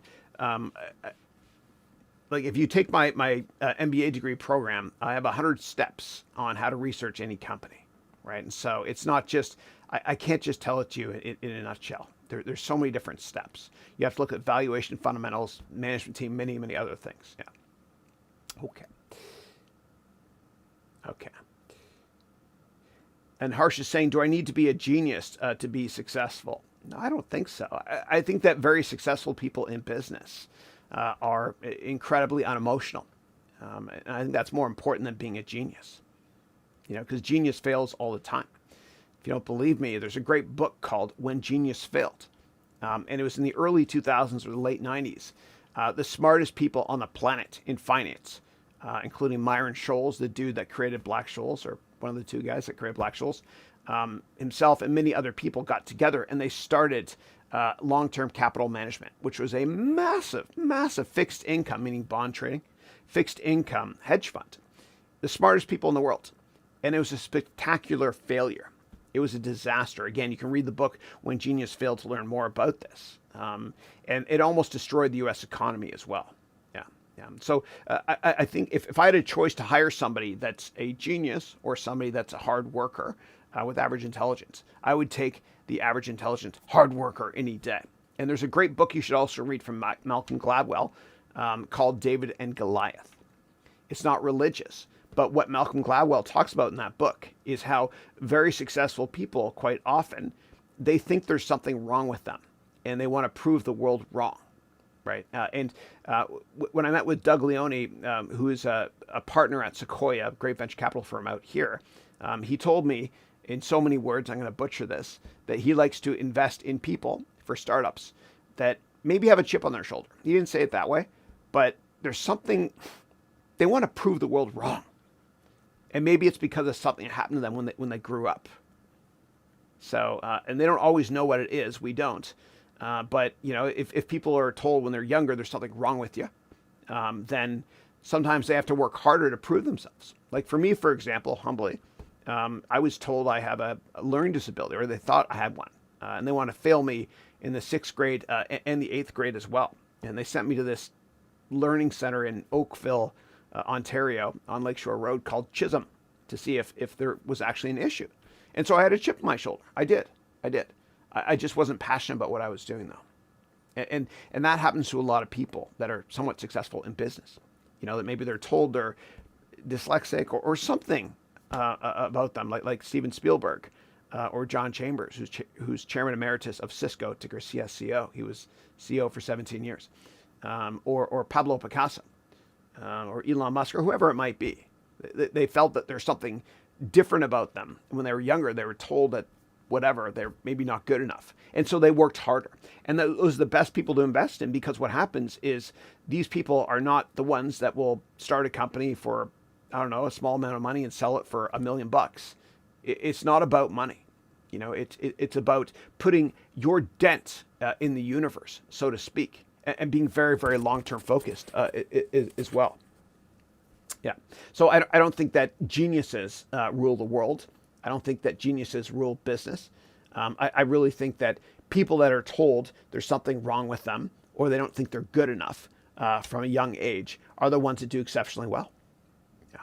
So the bottom line is, I would always rather hire somebody with average intelligence that works their tail off, rather than hire a genius who might feel somewhat entitled. Yeah.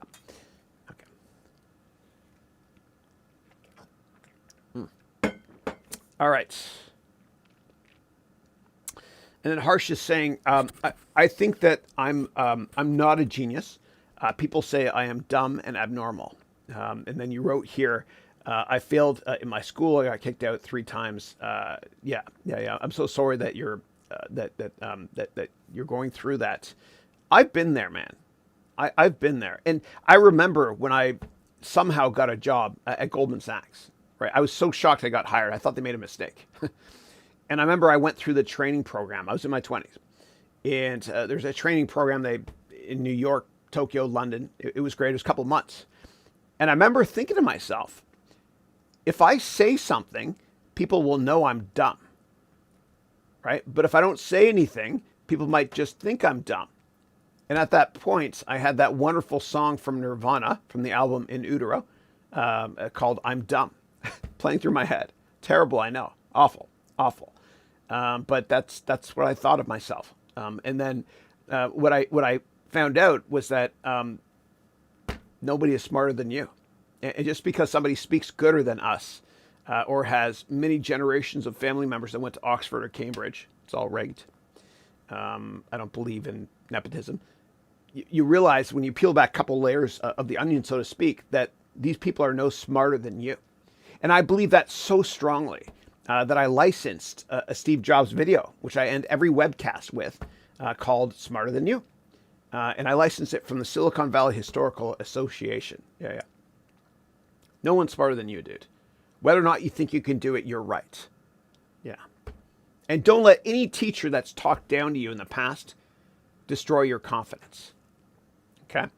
I think the best teachers and best parents in the world and best managers all have one thing in common. They build up the confidence of their students, employees, children, whatever it might be. Because I think one of the most important things in business is confidence. And I remember back in the 1980s when I was a kid in Canada, I remember the cover of Time and Newsweek was "The Downfall of the American Student. The American Child is 50th in the world in math and 50th in the world in sciences." BS. It doesn't matter. And the reason I say it doesn't matter is because when I came here to America, I watched part 2 of Coming to America the other day. It wasn't as good as part 1. But when I came to America, and I moved here to the West Coast, I taught during the evenings. And half of my students were born overseas. So what I'm going to say right now is not an American thing. Maybe it's culturally, but it's not genetically American, whatever. But when I would teach out here in the Bay Area, and 50% of my students were born overseas, I found out that American students, whether or not they were born in this country doesn't matter, but American students are number 1 in the world in the most important economic category that nobody talks about. And that category is confidence. With confidence, you can take criticism and not give a damn what people think. With confidence, you can sell something that sounds so boring, like cloud computing, and make it sound like the best thing ever, like Mark Benioff does. God bless him. He's a wonderful humanitarian as well. With confidence, you can sell anything, kind of like that movie Tucker, A Man in His Dreams. Watch that movie. That's your homework for today. Tucker, A Man in His Dreams, with Jeff Daniels, who oozes confidence and is part of the American dream as well. And so I think the way to develop confidence is to just simply tell yourself, I don't give a damn what anybody thinks of me. I don't care. You know, I don't care that I play video games at the age of 49. And I love it. I love it. You know, my kids, they'll have like a Mario game and they're like, Dad, can you help me with this level? I'm like, twist my arm. Okay, fine. Like I enjoy that. I don't care. I don't care if people, you know, criticize me for not working in venture capital or the hedge fund industry anymore. I don't care. I just want to teach and be me. And I want you to do you. You be you. Because as Dr. Seuss said, those who mind don't matter, and those who matter don't mind. So screw the world. Don't give a damn what anybody thinks of you ever again. Ever again. And I promise you, this will help you tremendously with your confidence and your ability to do anything. The only thing stopping you from accomplishing anything meaningful in life is you. We are always our own biggest critic. We think everyone else is thinking about us and criticizing us in their heads. Most people don't care. And you shouldn't care either. Just be you. You do you. You be you. You know, don't care what anybody thinks of you. And I promise you, once you do that and you accept that, you'll reach this awesome level of happiness. It's like nirvana, like catching lightning in a bottle, so to speak. And you'll live your life on your own terms, and you'll live much longer as well, because it's stressful when you think people are judging you. The only thing that matters is what you think of yourself. Don't live your life to please other people. Do what makes you happiest in life. And as Confucius said, you'll never have a job for the rest of your life. All right.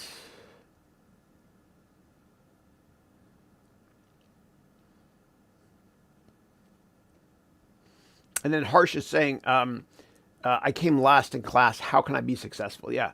So Harsh, I really do believe that failing to plan is planning to fail.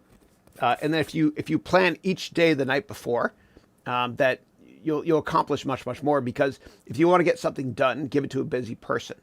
And so I believe that the best time to study for school, for example, is the first thing in the morning. You know, get up 1 hour earlier, because 1 hour of studying in the morning is worth more than 10 hours at night. You're fresh. Okay. And there's also a hack to make sure that you can accomplish more later in the day. And that hack is, and it's something I do, which is I actually exercise while I work. All right. So, because when you exercise while you're working, meaning do the elliptical trainer or just walking on a treadmill like I do, you're releasing endorphins and oxygen to your brain, and it feels like you just woke up. That's a simple life hack, right? And I'll show you how. So what I have, and I don't have a chair in this office anymore, but this desk goes up and down, and I have an elliptical trainer that's right underneath this as well. And it's kind of hard for me to show you, but I'll show you anyway, because I brought it up, right? But it's right here, okay? It's a walker, okay? These are the cheapest elliptical trainers walkers you can get, because there's no bars on the side of them, right? It just comes like this, and you could put it under the couch as well. And so what I do is I get my 20,000 steps in every single day on this thing, okay?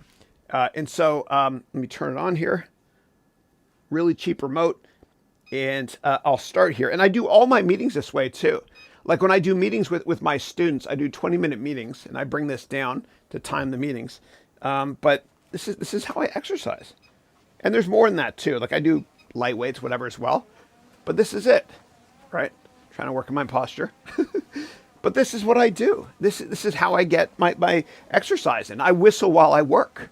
And I do it all day long. Again, there's no chair in this room. And let me just turn this off here. But I feel that when you're I don't know, when you're exercising, it's like you're releasing endorphins and serotonin in your brain as well. Let's put the pedals back here, and you can accomplish a hell of a lot more when you exercise, right? While you work, whistle while you work. It feels like you just woke up. I feel great now after getting just a couple steps in. And so I think what you can do, what we can all do, is we can get our exercise in while we work, which means you'll be like a Hoover vacuum. You can absorb a lot more information. It feels like I just woke up now because I just did a couple steps. Exercise and study at the same time. I promise you, it'll help you out tremendously. Steve Jobs, God bless him, what he used to do is he used to go on a walk every day at 1 p.m., a lot of times by himself, and sometimes with Walt Mossberg, a great journalist, or Walter Isaacson, who wrote the book about him, or Larry Ellison, his best friend. And when he would go for his walk, and I'm thinking faster already, when he would go for his walk, he would come up with great ideas. I got to force myself to slow down when I get excited, sorry. He would come up with his best business ideas. And so I want you to do that as well. I want you to exercise while you study or while you work. It's the best investment you can make.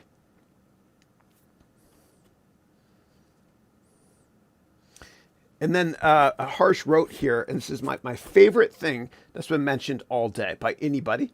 Harsh wrote, oh, I thought you said, I know I can be successful. But you wrote, how can I be successful? Well, the way you can is like, I made a mistake there, but it's prophetic maybe, I don't know. There are no mistakes with that comment. I want you to tell yourself, instead of how can I be successful, I want you to say, I know I can be successful. Perception becomes reality. It's like the Rodin sculpture. You know, I think, therefore I am.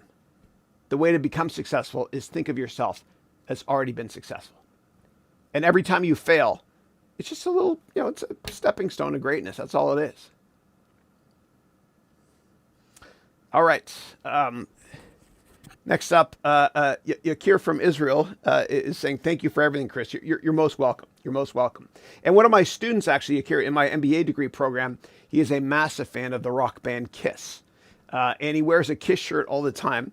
And I was telling him that so Gene Simmons, one of the founders of Kiss, he's from Israel. I'm sure you know that. But when Gene Simmons decided what to name the band, he wanted to name it something edgy. And so the S's in Kiss are actually Lummeds, which is L in Hebrew, of course. And so the name of the band was killed. Kind of interesting, but great to see it. Okay, next up, we've got the Hung Lee, who's saying, champion Chris. No, Chris, please. What's the best piece of advice any entrepreneur and or mentor has ever told you? Thanks. Yeah. That relationships are more important than product knowledge. It doesn't matter how intelligent you are. It doesn't matter what you know in business. What matters is whom you know. Business is about relationships first and product knowledge second. Your network is your net worth. Always, always, always. And the problem is that a lot of us in high school and university, we keep our heads down and we get good grades and we figure, hey, if I get good grades, then, life's going to work out great for me. Then what happens is we join the real world and we start working in a company and we realize that, my goodness, I'm working hard. I'm keeping my head down and I'm looking around and other people are getting promoted faster than I am, or they're getting raises faster than I am. And the reason is because those other people did two things. Number one, they networked a lot and they have a lot of Yodas or mentors. And number two, they asked. Asking you'll receive. It's prophetic. It's been true since the beginning of time. Yeah. Remember that. Your network is your net worth. All right. Kevin is saying good morning. Good morning, Kevin. Hope you're doing well, bud. Next up, we have Alex P. I'm smiling because I'm thinking of Alex P. Keaton. Okay. For Family Ties. Great show. So Alex wrote here, hey, Chris, what is your general thoughts on investing in residential real estate from countries outside your home country? Yeah. I do that a lot. So I live in the United States, and I bought a bunch of buildings in Canada, and we're buying a couple more now. Make sure you talk to your accountant first and or a tax lawyer to see if it makes sense for you to do it at all. usually you can't get big tax breaks for investing overseas. But sometimes when you invest in certain countries, you're given tax credits. For example, if you invest in certain areas in Greece, you get a lot of subsidies from the government. Now, if you're going to invest in real estate in other countries, I recommend having a partner on the ground there that can help you. And so what I do in Canada, for example, with one of my buildings I own in London, Ontario, which is where I was born, what I do there is I have a management company that I pay 10 or 15% of the mortgage the payments I collect from all the students renting in that building. I pay them a fee, so they take care of it. So they manage it completely. Yeah. Make sure you have someone on the ground that can help you out doing that. Yeah. Okay. All right, so I'm getting feedback here. So Marwan is saying, in my opinion, a fixed real background is better. Okay, thank you. Appreciate that. Okay. And we'll see if I get other people saying that as well. One data point doesn't make a trend, but if I get more than one saying that, then this I'll gut this. It's gone. You'll never see it again. Thank you. All right. Next up, we have Ray Dalio. Is saying, I'm smiling because I'm thinking of Ray Dalio. I'm sure you get that. Yeah. So Ray Dalio is saying, what is rise in 10-year bonds yield mean? How will affect the market? Yeah. So basically, the way so the question is, tell me about the rise in 10-year yields and what does that mean for the market? Yeah. So what happens is, if interest rates go up, meaning the 10-year interest rates on the yield curve, if interest rates go up, then what happens is investors think, hey, if I can make more money, keeping my money in the bank and make interest, then I'll do that and not buy stocks, right? And so people have been saying cash is trash for a little while now, and it is trash, especially if rates are basically zero, which they basically are now. But if you go back to a more normalized environment where rates go up a lot to offset inflation, you'll see that the stock market does not do well in those environments. For example, if you go back to the early 1980s, the person in charge of interest rates in America was the person that headed the Federal Reserve named Paul Volcker. And what Volcker did was, the inflation was high in the early 1980s. And so what he did was he actually raised rates to 20%. It was crazy. And because of that, people put their money in the bank. They're like, screw that, man. I'm just going to buy government bonds or put my money in the bank and collect, 20% or close to it, whatever. And I'm not going to buy stocks. And so the market didn't do as well. And so whenever people talk about rates rising, that's bad for the stock market. And then Daniel wrote, Chris, thanks for doing this. You're most welcome. You're most welcome. Okay. All right. And Manas wrote here, good morning, my dear mentor. How are you, Manas? How are you? I'm great. Thanks. I'm always good. Thanks. I just want to tell you my book, number 3, is Oot. You said Oot correctly, like a Canadian. Thank you. I appreciate that. Yeah. Is Oot, and it's going to hit Amazon tomorrow. And okay, cool.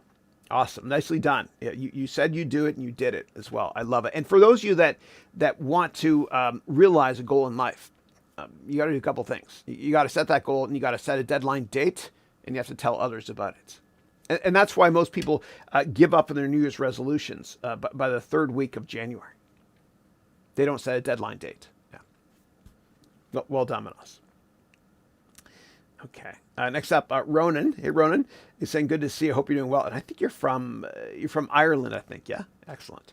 Oh, dude, that's one of the reasons why I'm doing this behind me is because I have green eyes because my grandmother, God bless her, she had greenish eyes and from Ireland as well. And because of that, I can't do green screen unless I wear contacts. So instead of doing green screen, what I'm experimenting with today is something a little bit different, which is this here. That's why I'm doing this instead of green screen. Experimenting, I always try to experiment. I make mistakes all the time though. All right. Next up, Deepanch is saying, hey, Chris, I'm getting a PPO from a Goldman Sachs. Should I take it or work on a startup? Yeah. So what I recommend doing is go back earlier in today's webcast where I talked about when you have a fork in the road, how do you make a decision? Choose path A or path B career-wise using Excel. Yeah. Or what you can do is wait a couple hours until this call has been written up, and you can go to the description field of this call. And then when you go to the description field, you'll click on that question and get the answer right away. Yeah. All right. And then Manas wrote here, I just want to tell you, edited the whole book within 5 hours. Is it impressive? That is impressive. Amazing. I think if you want to do something, you'll have time, but all you want is will. What are your thoughts on that? I don't know if I understand the question. I'm sorry. I think if you want to do something, you'll have time, but all you want is will. I don't understand the question. I'm so sorry. Okay. So just ask it a different way, and I'll humbly try to answer it. Thank you. Next up, Steve is saying, or put differently, if you want to own or establish a fintech company, what are the knowledge you think I should have? I have no background in tech. I have a first degree in accounting only. Yeah. So what I would do to start learning, Steve, about fintech is get a list of publicly traded fintech companies and read their annual reports and their quarterly reports and listen to all their earnings calls as well. It's the best way to understand an industry. Yeah. And there's other people like what you can do is you could start following somebody I know named Vanessa Colella, I think, and everything she writes. And I'll show you. She heads up at City Ventures. She heads up venture capital at City Ventures, which is Citibank's venture capital division. And so what you want to do is follow people like that and just read all their posts or articles, etc. And so her name is Vanessa. Here she is. Cool. She's really cool. I met her years ago. I interviewed her years ago as well. So follow people like Vanessa. She heads up City Ventures, which is the largest venture capital firm for a bank. And so she focuses on fintech. So just read everything she posts. She posts articles every now and then. She forwards articles as well. I think she's wonderful. Yeah. Oh, I know she was at McKinsey as well. Cool. All right. Cool. Give me 1 second, guys. Sorry. Oh, goodness. Tons of questions. Okay. Next up, Manas wrote here, I applied for the post of content production in a firm. And in bonus, I know the owner of the company really well. So today I filled the form out. And the last question was, tell us something great about yourself or something really special. So I answered the question of, as I audited your website, I found flaws that Google would hate. I found out that you're losing 67% of your customers every day. Is this something I should have done? Like finding a weakness in the firm, advising them to improve. That in the earliest was my answer. Okay. Yeah,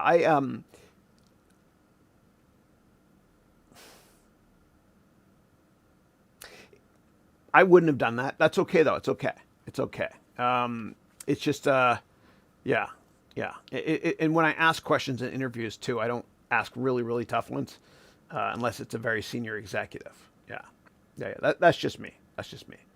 But you never know. People might appreciate that real feedback as well. Yeah. Okay. All right. Next question is from Dummy Indices, who's saying, is the method of financial analysis you have used for evaluating companies applicable for analyzing performance of banks, how to meaningfully apply terms like CASA, NTDL, net deposit margin? Yeah. So I think that my frameworks that I teach in general are applicable for all companies in all industries because the bottom line is we look at cash flow and earnings longer term. And whether you're a bank, an industrial firm, a tech company, a consumer staple company, it doesn't matter. It all comes down to earnings in the long run. Yeah. Okay. All right, next question is your course versus CFA versus CPA. Yeah. So CFA will teach you more about finance stuff. CPA will teach you more about accounting stuff. My MBA program teaches about both accounting and finance. Okay. Next up, Manas wrote, I'm feeling great. I'm learning high-end copywriting and closing a deal skills. I believe I need to do this for 1,000 hours at least. Do you believe in the 1,000 hours concept? I believe in the 10,000 hours concept. So Malcolm Gladwell wrote a book called Outliers years ago. And basically, he came to the conclusion that if you want to be the best in any industry, you have to practice 10,000 hours. And so the Beatles were the best in the music industry, and they practiced 10,000 hours in CD bars and in Hamburg and Liverpool as well, before the rest of the world knew about them, before they hit the Ed Sullivan Show in the 60s. Yeah. The same thing with Wayne Gretzky. He practiced when he was a little kid, hockey, and God bless Walter Gretzky. His dad just passed away. God bless him. Same thing with Bruno Mars. From the age of 5, he thought he was Michael Jackson growing up in Hawaii. And so he got his 10,000 hours of practice in by the time he was a teenager. And the same thing with people in the Olympics as well. A lot of people in the Olympics, they're late teens or early 20s. They've practiced 10,000 hours. So I do believe, as Tony Robbins says, that repetition is the mother of all skill. All right.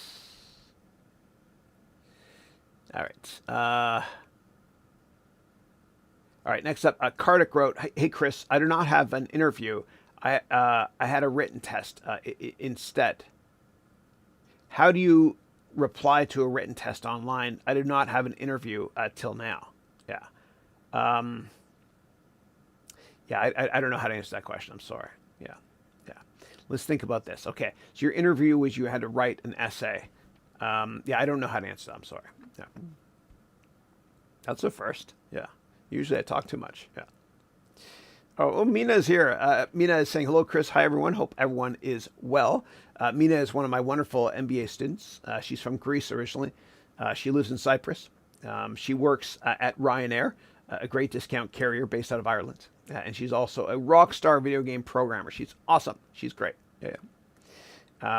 Next up, Deepanch wrote, "Can you display your live chat on your screen? It's easier to navigate through answers. Thanks." Yeah, I can't do that. Sorry. What I do actually is I actually have my live chat on another computer entirely. And let me show you my setup here.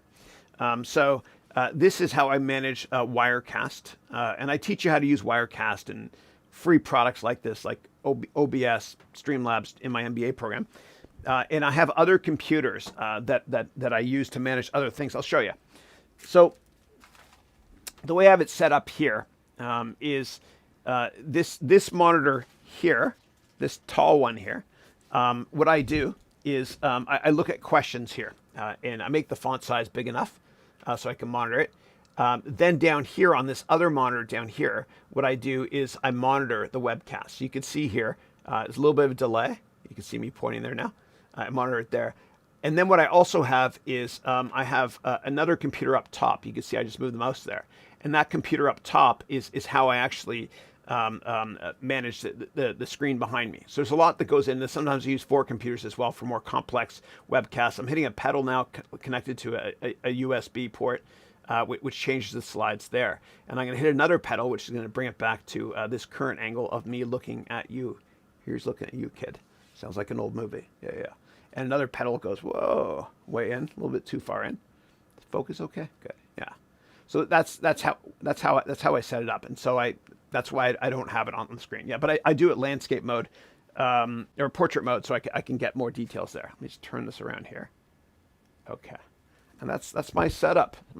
And some of you might be wondering what this is here. So I get depressed sometimes if I don't have enough light because it gets dark in here, and so we all need vitamin D and sunlight. Now, what I'm going to show you is not a substitute for vitamin D, but I find it helps. So this here, it's a light called made by a company called Meritocracy right here, and I can time it, and it gives me certain types of light as well, just so I get happier. I have timers. You can make less light. It's not for lighting for this, obviously, but anyway, that's what I use up there. Again, it's called Meritocracy. You can buy it anywhere. I'm not sponsored by anybody. But that light up there. And the problem with doing what I'm doing today, and I'm experimenting, is if there's too much light, it's not going to work. Like on the backdrop there, right? That's just the Meritocracy light up there. And so what I have is I have 2 lights here that are shining this way and this way here to the corner, so it doesn't shine behind me there. And I have honeycombs on as well. It's tough to see, so that it makes the light go straight this way without deviating to the backdrop there. Right. So it's anyway, that's what we're doing today. Yeah. All right.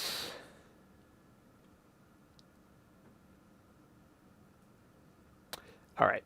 Next up, Manas wrote, I want to tell you something really secret. What if I help you get 10 times more student in your MBA program? I want to help you because you've helped millions, and now I should help. So can I? Sure. Thank you for that. I appreciate that. Thank you. Yeah, I do have an affiliate program as well. I know you've asked about that before. And so what I do is, and I've done this before with other courses, I actually give a bunch of coupons. And then if people sell courses for me, they get like 20% of it. And that's how I've gotten into CNN with my courses, every other major media publication, or a lot of them at least. What I do is there's a company called Stack Commerce. And what they do is they resell my stuff, and I give them coupons as well. Although I've been slowing down my business a lot with them. Yeah.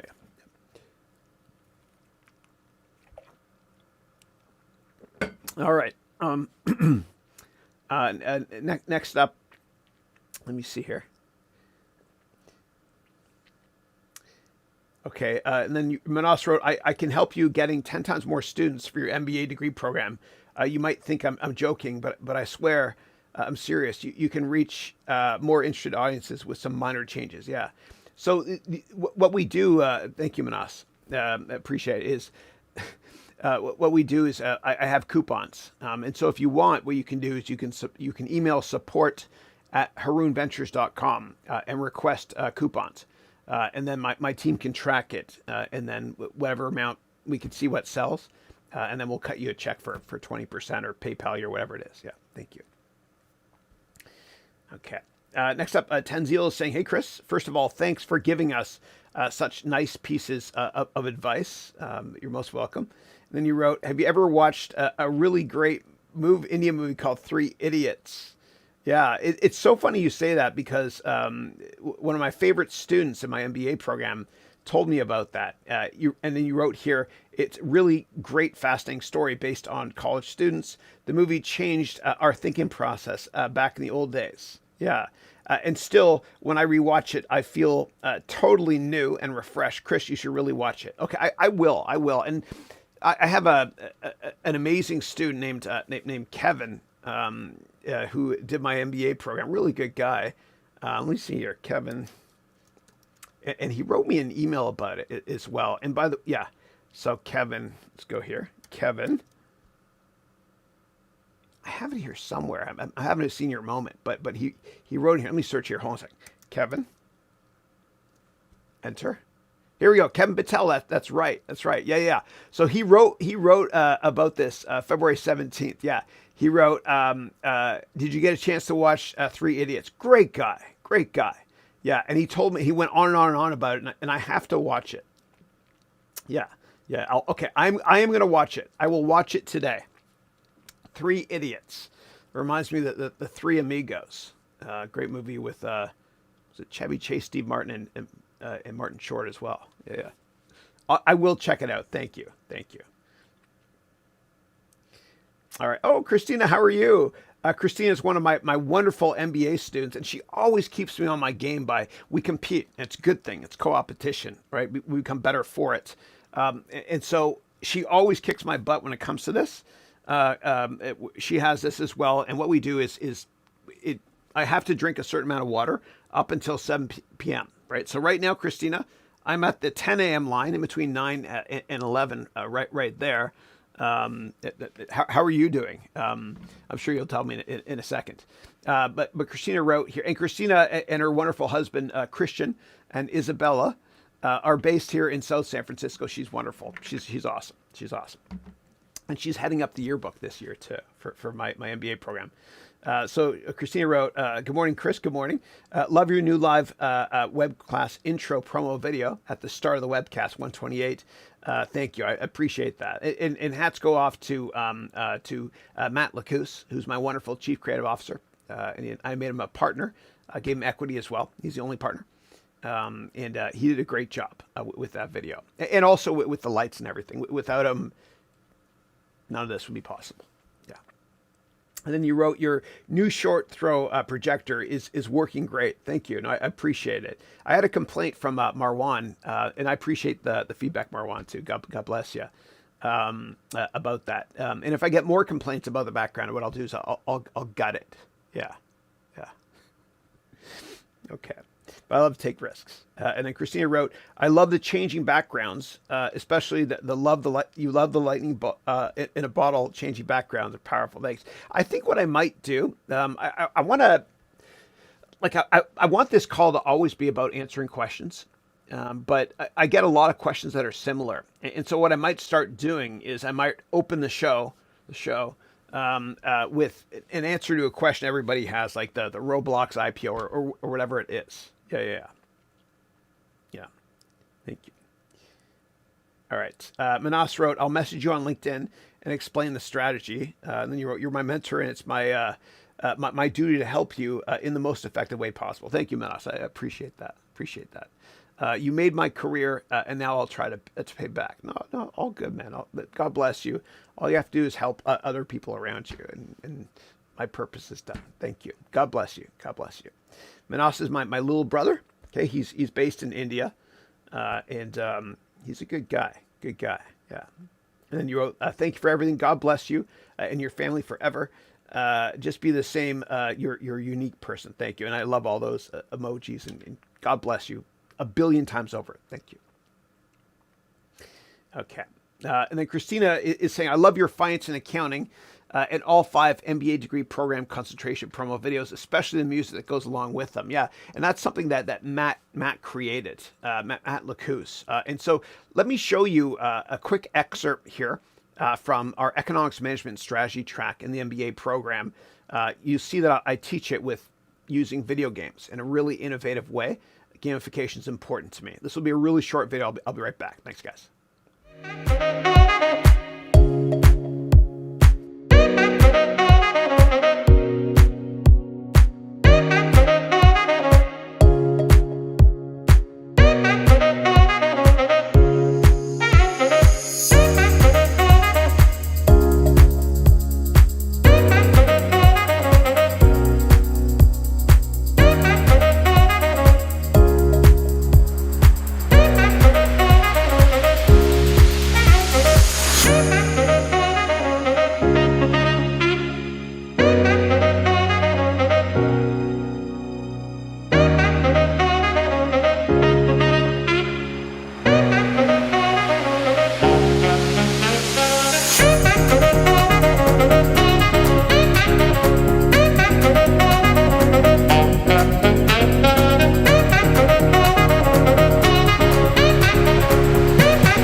Next up, and by the way, my kids and I, we use Super Mario Maker 2 to make those levels. So one of the classes we do a case study on Nintendo, and I create a lot of levels and text writing with bricks and all that fun stuff. It's fun. And it's out there. You guys can play it as well. Okay. All right. Next up, Manas is saying, if you were 17 years old today, with all this wisdom and knowledge, would you prefer to go to college or to Columbia University? And then you wrote, I hope no. Yeah. So when it comes to universities, the way I think about it, and I believe that in my lifetime, I think only 50 universities are going to be alive or relevant in the long run. I think what's going to happen is most universities are going to go bankrupt. You know, there's no point in paying $100,000, and which is basically 13 hours of class a week, to go to university to learn stuff you can apply in the real world. So the way I think about university is as follows. I think go to university if you think the only way that you can get a job in a certain sector is by getting a degree. So, for example, if you want to be a doctor, of course you have to go to university, right? One of my favorite charities, by the way, is Doctors Without Diplomas. I'm kidding. I got that joke from Zach Galifianakis, that funny Between Two Ferns guys. But go to university if you've tried everything and you can't get the job that you want. I recommend setting up as many networking meetings as you can. And if you can't get that coveted job, then in order to plug the gap, so to speak, and get you to the next level, maybe go and get a university degree. Yeah. But I didn't network enough when I was younger. I made so many mistakes, dude. So many mistakes in my career. I wish I could have gone back in time and told myself, Chris, network. Your network is your net worth. It doesn't matter what you know, it's whom you know. Yeah. Oh, here we go. Christina is now asking, this is good. I'm at the 11 a.m. water line. Where are you at for our daily water challenge? I'm at 10. You're ahead of me. Good. Very good. Thank you. And I want you all, everybody watching this as well, I want you to join us, okay? Join us in the water challenge. You don't have to buy one of these things, whatever. If you're curious, it's called Bottled Joy. I don't get comped ever for mentioning products, please. I got it from Amazon. And it's got different lines here for the time of day. And you'll feel like $1 million if you can actually, that's the lighting honeycomb there, if you can actually keep up and drink an entire one of these before 7 p.m. Yeah, because we are 60% water. Yeah. All right. Next question I've got is, Christina saying, Chris, you're pushing the goalposts in your live webcasts. Thank you. And we're loving it and benefiting from all of it, especially you standing. Energy up. You're right. You're totally right. And thank you for that, Christina, because I did get a lot of complaints that I sounded tired, which is true. It's tough doing these 1,000 hours of this stuff without sounding tired. No excuse, though.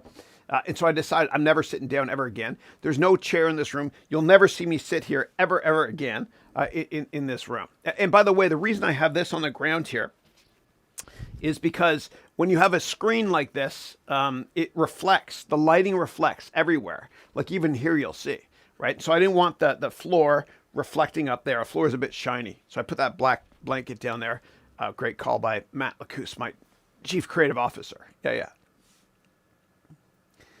All right. All right, next up, Christina is saying, I can't wait for your Venture Capital Bootcamp for all of us, your MBA degree students, and the Gold and Platinum students in the third semester of the summer. It's going to be fun. It's going to be fun. And what's going to happen is, it's the first 5 classes of semester 3, Entrepreneurship 1, 2, 3, 4, 5. Okay. And what happens is we do the Venture Capital Bootcamp then. And then what I do is I take 2 weeks vacation. And you guys can all work on your venture, your business models. And for that vacation, there's a good chance I'm actually going to be going to Rwanda this summer to help build that school that Vital, one of the graduates from my university last year, created. Yeah, you can learn more about that at projectmagoo.org. Yeah, MAGU. Yeah, I think so. Yeah, not to be confused with Mr. Magoo. And then Mina wrote here, Mina, who's also one of my amazing students, MBA students, wrote, don't be too cool. When there's an explosion behind you, you have to be in a little bit of awe. Yeah, you're right. With that, with the background. And I try to make it look realistic as well. I'm sticking with this one here for a bit. But I had one that was an explosion behind me. It was kind of fun. Yeah. The trick is not making it too busy in the background. Otherwise, people can get dizzy. This is just black here, nothing. This here is this one here. And I got the idea for this from Paul McCartney, one of the covers of his albums. Yeah. Let me go back to the brick here, because I just lost 7 people in the past 30 seconds. The good thing about doing this is you get real-time feedback as well. Yeah. Okay, here we go. I'll stick with this one here, but it's got to have some, oh my God, this is moronic. Sorry, guys. Give me a second here. There we go. I'll stop there. Okay. All right. Next up, Sasan wrote here, hey, on your course, when you were talking about the concept of mining, like cryptocurrencies, I didn't quite get it. What do you mean when you say a miner makes the lock stronger for one block than the previous blocks? And then you were also loving your courses. That's a great question. Thank you. And so what happens with cryptocurrencies is there has to be a financial incentive for people to make the algorithm stronger. And let me give you a human body example first. So when you break your arm, you get a cast. And when you take the cast off, your arm is actually stronger. It grows back a little bit stronger. And so the essence, the basis of cryptocurrencies is when you mine a cryptocurrency, you're using a computer. And the computer is trying to break the algorithm, meaning find a vulnerability. Okay. And when you break the algorithm, what happens is it grows back stronger. And you're given a cryptocurrency for your efforts. Right, so that's basically how it works. That's the essence of mining. Yeah. All right. Next up, Christina wrote, Chris, I agree. I love virtual reality, especially AR is the future. Great impact in the areas of healthcare, meaning great programs, trainings, and support. Yeah. VR is great. And I mentioned, and Christina's husband's a Christian, and they're both in my MBA program. He works at Sony in the PlayStation division. And so tell him that I think that PlayStation VR is way better than Oculus or anything out there in the market. I love it. And it's more accessible too. It's cheaper products. Great. I love it. Yeah. Okay, next up, Abby wrote here, think my comment was lost. I'm sorry if I skipped it by accident. What investment do you recommend for 2-year returns? I plan to pay for 10 years after that. Yeah, you're most welcome. So I never give advice on what to buy. I pride myself on teaching people how to fish instead of giving them a fish. Teach someone to fish, they'll eat for a lifetime. Give them the fish, they'll eat for a day. But if I had a 2-year interest-free loan, I probably, and I have to pay it back, and if you don't pay it back on time, credit rating is shot and all that. So I would probably invest in something very, very safe with that money. Maybe something along the lines of TIPS, okay, which is Treasury inflation protected securities, which basically means government debt, U.S. government debt that is fixed for inflation. So if inflation goes up 10%, that the bond will go up more than that. Yeah, but that the gain you'll make from that investment is very, very minimal. But that's how I feel when it comes to debt, because if you pay it back late, it screws your credit rating, which destroys everything. Yeah. But I provide you with a lot of frameworks in my classes and my MBA degree program, which you can get at this link here, that will help you think about how to diversify your investments. Yeah. All right. All right, next up, D'Angelo wrote, thanks, Chris. It looks good despite the mini crash. Yeah, thank you. Yeah, and my computer crashed earlier here. I had to restart the backdrop here. But thank you for that feedback as well. It's kind of fun. Yeah, it's neat. Yeah. Okay. See, next question. Christina wrote, Chris, great advice. I love all the amazing frameworks you teach us in class, like the SWOT analysis, meaning strengths, weaknesses, opportunities, and threats. And I love frameworks because it kind of, if you're in any sort of interview situation, frameworks are crutches you can fall back on while you think of what to say next. Yeah.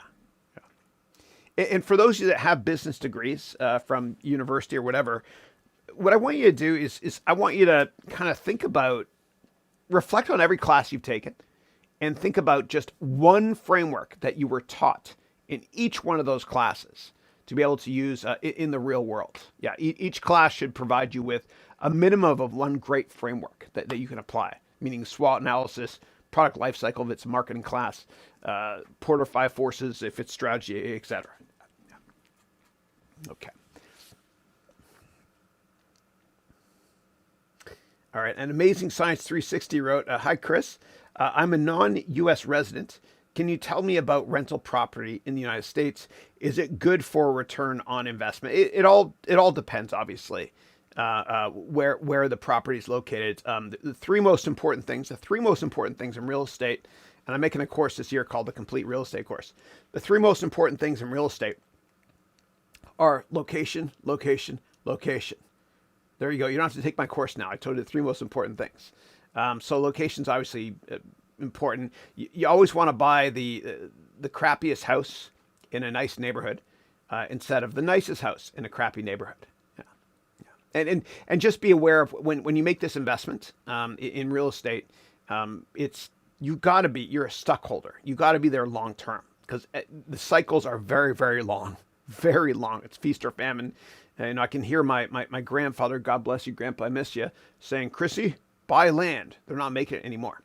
Yeah. But before you go ahead and do it, I would get a lawyer in the United States to help you out as well. Okay. And what you can do is you can go to LegalZoom.com and talk to a real estate lawyer there as well. It'll cost you $15 for a call through LegalZoom.com. I think they make you sign up for a 6-month contract as well, but it's well worth it. Yeah. And that goes for anybody. But before you buy any sort of real estate property, your own home, apartment, or another one, whatever, you want to talk to an accountant that's familiar with the local laws as well, so that you can put that property into a tax shelter if possible before you make that purchase. Because sometimes when you invest in something that's supposed to be in a tax shelter, you can't move it in after you invest, but you can do it as you invest. Talk to a lawyer first about that, please. Thanks. And the most important investment you can make is your own house or your own apartment. Yeah.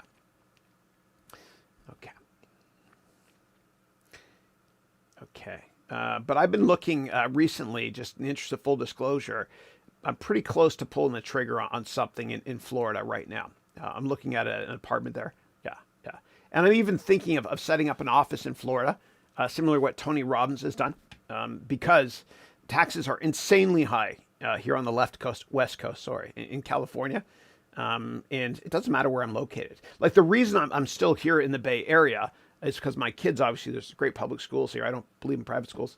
But I'm also here because I have a studio I'm setting up, and I want to bring in CEOs and who's who from big tech companies. I know a ton of them to interview them or go down to their headquarters and kind of, I don't know, kick the tires and just give a tour for my students here as I morph this MBA program into also like a finance channel as well, television channel. Yeah. But what I love about Florida is the fact that taxes are really, really low.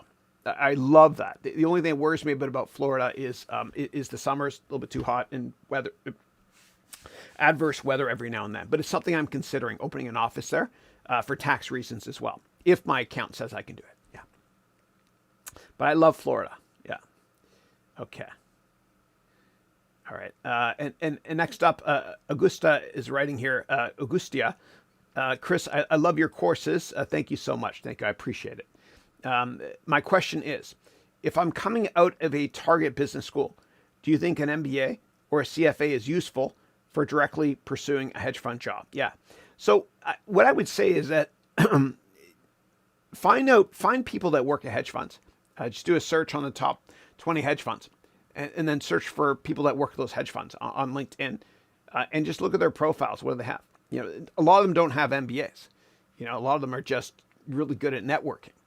And so I pride myself on teaching my students and providing them with a ton of arrows in their quiver or framework, so to speak, so you can get any kind of job.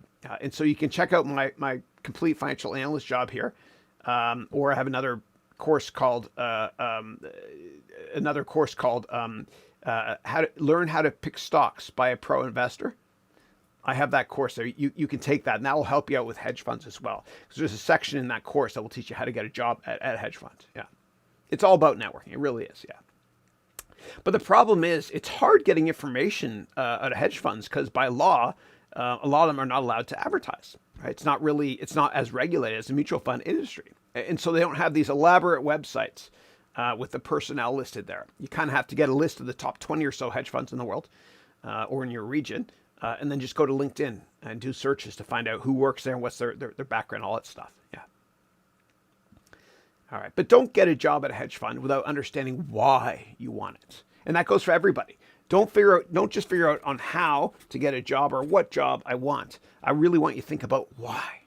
Why do I want this job? Yeah. And it can't just be about money. All right. Next up, Pratik Smart wrote, "Hey, Chris, have a nice day." Thank you.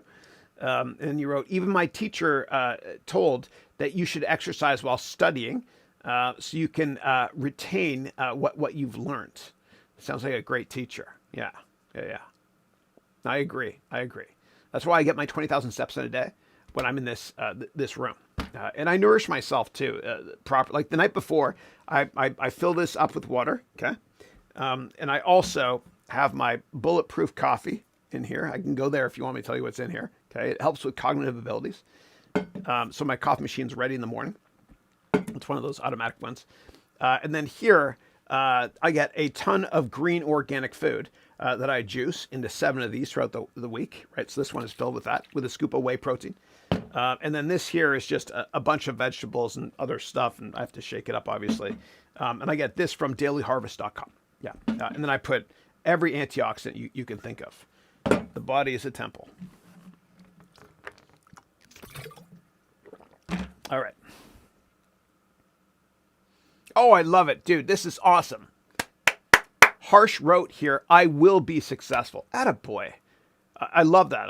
Earlier on, Harsh was talking about how I think they want to fail you in school and all that stuff. And I remember my dad, when teachers wanted to fail me in the 6th grade and the 8th grade, which killed my confidence as a kid. And my dad said, "Chris, if teachers are so smart, why are they still in school?" I shouldn't have said that. I'm sorry. Yeah. I'm not smart, and I'm a teacher. There's a lot of wonderful teachers, though, that don't do it for the money, and they're awesome. But there are some teachers that I think are the scum of the earth, and they try to bring down their students. Yeah. So anyway, sorry for putting that out there. I love most teachers, but there are some that I think the job of a teacher is to build up confidence in their students as well. Because with confidence, you can achieve anything. Harsh, I love that. You wrote, "I will be successful." Harsh, what I want you to do for homework, brother, is I want you to put a quote on your wall. Okay. I want you to find somebody that inspires you. And I want you to put that quote on your wall. So for example, Michael Jordan said, "I failed over and over and over again in my career, and that's why I succeed." And I even have one student in last year's MBA class. He was a graduate named Dante. He lives in Montreal. And what he did was he put up quotes on his ceiling. He's not married. When you get married, you can't do that anymore. So when he wakes up in the morning, he sees a quote on his ceiling. But I want you to find somebody that inspires you and get that quote and put it on your wall. And what I've done before is I've gone to Etsy.com, ETSY.com, and I bought a custom-made quote. And that's the one I have for Michael Jordan I've shown you all in previous webcasts. It's a small investment. It has a massive return. You know, a quote on the wall that's going to inspire you. Like when we were younger, we had pictures of cars on our walls, or at least I did. Yeah. Now it's all about quotes. All right. I love that, Harsh. Harsh, by the way, from now on every webcast, okay, before you ask a question, you have to write, or at least just one time in each webcast, "I will be successful." Perception becomes reality. I believe you, and I believe in you. Okay. And stick around too, Harsh, because in half an hour, we're going to play a video to end this webcast that's targeted at you and me. Okay. Oh, Nilsa, how are you? Nilsa is one of my amazing MBA students from Puerto Rico. She's awesome. And her sister just joined up as well. Yeah. And so Nilsa wrote here, "Hope you're well, likewise. On the Succession TV show, Logan Roy manipulates his children. How could we throw Kendall under the bus, the last episode?" Yeah. Kendall's great too. I think he's Lebanese background too, like my mama. Yeah. Yeah, it's a great show, though. I love it. And I think Succession, it's the best business program out there. Way better than Billions, I think. Succession, it's kind of loosely based on Rupert Murdoch's family. And Logan is supposed to be one of Murdoch's kids, I guess. Obviously, it's very extreme. That's why it's on television. But it's got one of the 8 million Culkin kids. Macaulay Culkin's got like 1 billion brothers. Yeah. It's good, though. I enjoy it.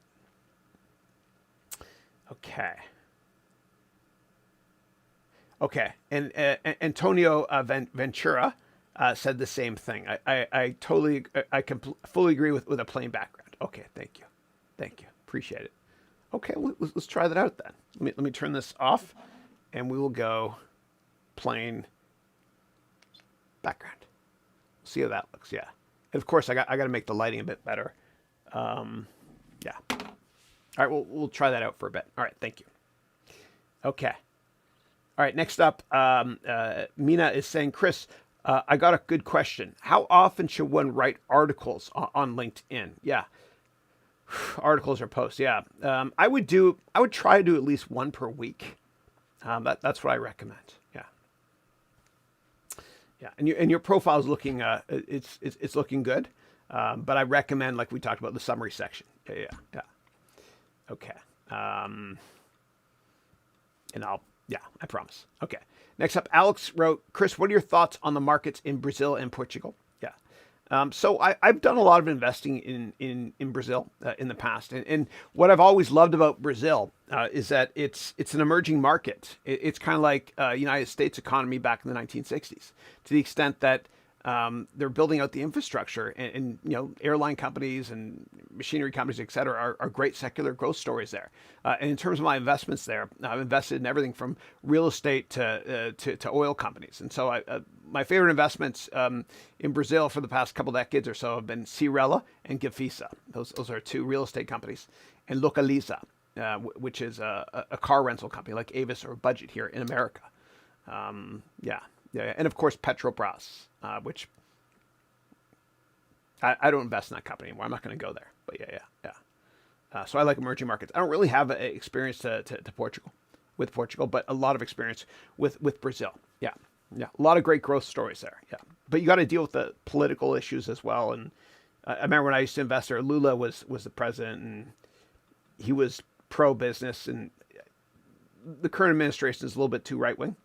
I know that sounds strange for me to say, but it does worry me. All right. Okay. And then Antonio wrote, at all, I fully recommend Chris's MBA program. You learn while you learn while enjoying learning. Thank you. Appreciate that. Thank you. And thanks for the feedback as well on the screen stuff. Yeah. I'll continue to experiment. Yeah, and make mistakes. Okay, Pratik Smart is saying, how can I get good sleep? I sleep for 7 hours, but I still feel tired after waking up. Any advice? Yeah. So I always recommend 7 to 8 hours of sleep a night. In terms of feeling tired after you wake up, it could have to do with your diet and exercise as well. And also taking breaks from work. So take 1 day off at least at work, 1 day off at least a week. It's something our foremothers and forefathers have been doing since the beginning of time. So you don't burn out. And also, you are what you eat. And if you eat organic food, you are what you eats, that sort of thing. But I believe a lot of it, like drinking the right amount of water as well, will help you not feel tired.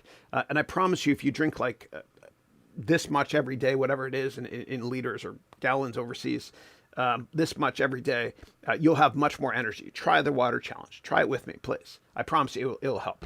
And the same thing when it comes to food, I believe that, I don't believe, this is out there, but I don't believe in having 3 meals a day. I believe in having a gazillion meals a day through little sips here and there, right? Whenever you're hungry throughout the day, right? Because if you overeat, you get really, really tired.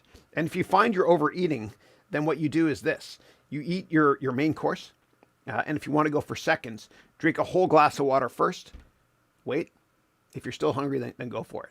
But I really do believe that nutrition has a lot to do with your energy level as well. It's not just sleep. Yeah.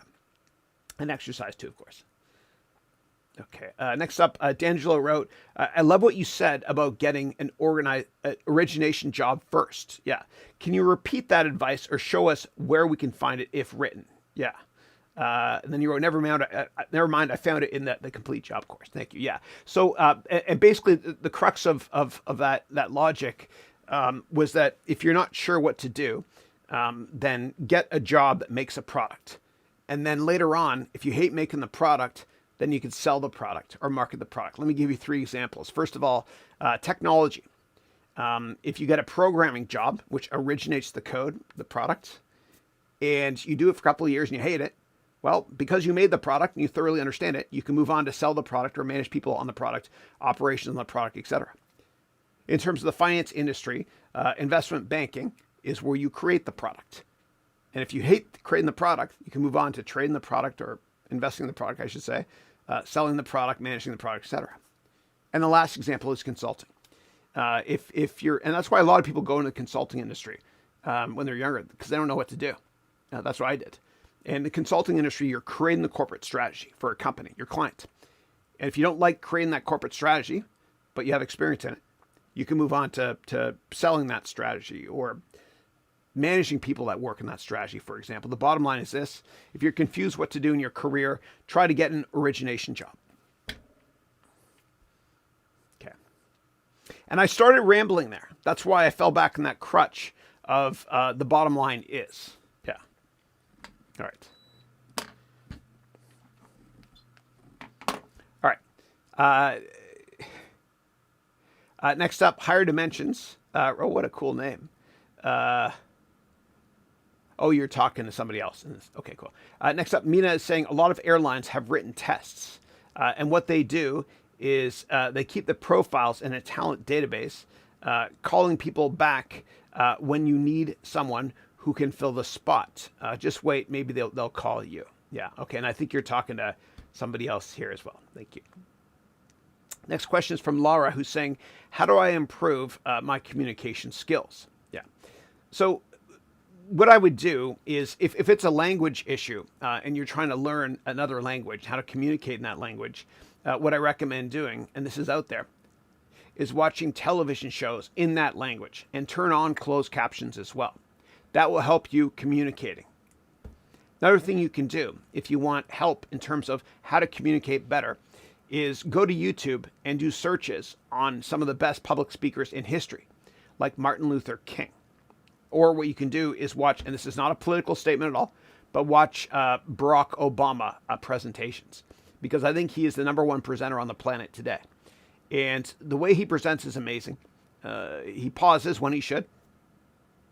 He also uses his hands a lot as well.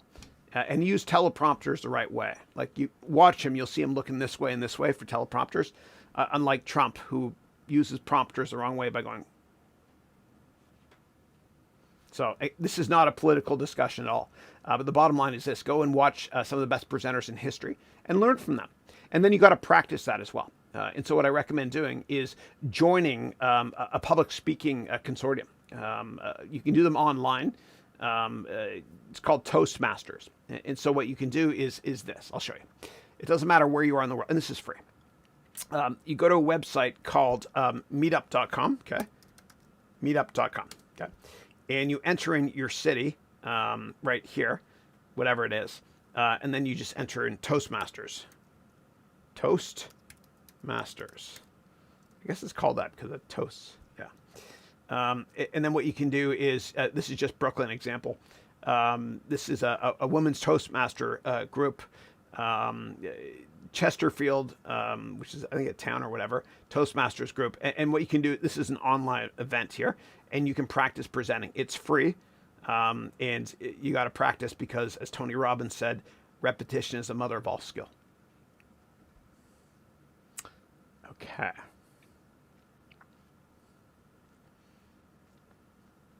All right. And Laura, what you can also do is you can take my complete presentation course, because I teach you how to communicate effectively, or take my MBA degree program, because in my MBA I teach you how to communicate in many different mediums, including how to write better and speak gooder and all that stuff as well.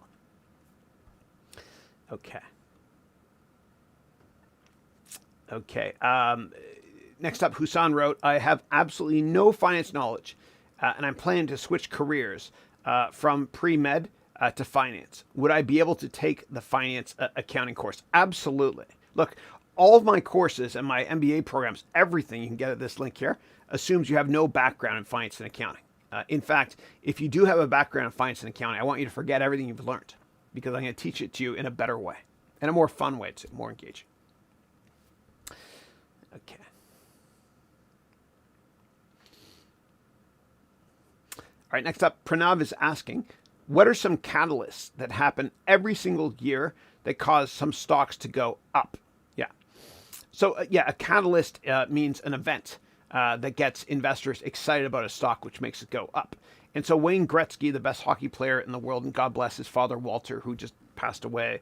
But Wayne Gretzky used to say he was successful not because he skated to where the puck is, but rather because he skated to where the puck is going to be. And so we have to have the foresight of investing in companies that people are going to like. How do we do this? Well, a great way to invest in companies is invest in companies that have a news release coming up that everyone knows about, like a new product. So, for example, Take-Two, ticker TTWO, it usually goes up a lot whenever they release a new version of Grand Theft Auto, for example. That's a catalyst or a reason to be there. And I'll give you another example. Years ago, I invested in LGF, which is the ticker for Lionsgate Films. And the reason I invested is because I read the Hunger Games trilogy, and I found out that Lionsgate Film was going to create movies based on that. 4 movies, not 3 actually. And so I thought of, oh my gosh, every time they release a movie, all 3 or 4 Hunger Games, whatever it is, that's a catalyst, a reason to be there. And it gets investors excited. You don't want to buy stocks everybody loves today, because if everybody loves them today, there's not that many incremental investors to push it higher. You want to buy stocks that people are going to love. And so you always want to look at catalysts. Now, there's other catalysts that are more macro based. For example, the Olympics. And so in 2008 in Beijing, they had the Olympics. And a great 10-year investment trend, or 5 or 10-year investment trend, was to own companies that would benefit from building infrastructure in China. Because China was building up infrastructure to show the world as their coming out party, so to speak, or coming of age party, whatever it is.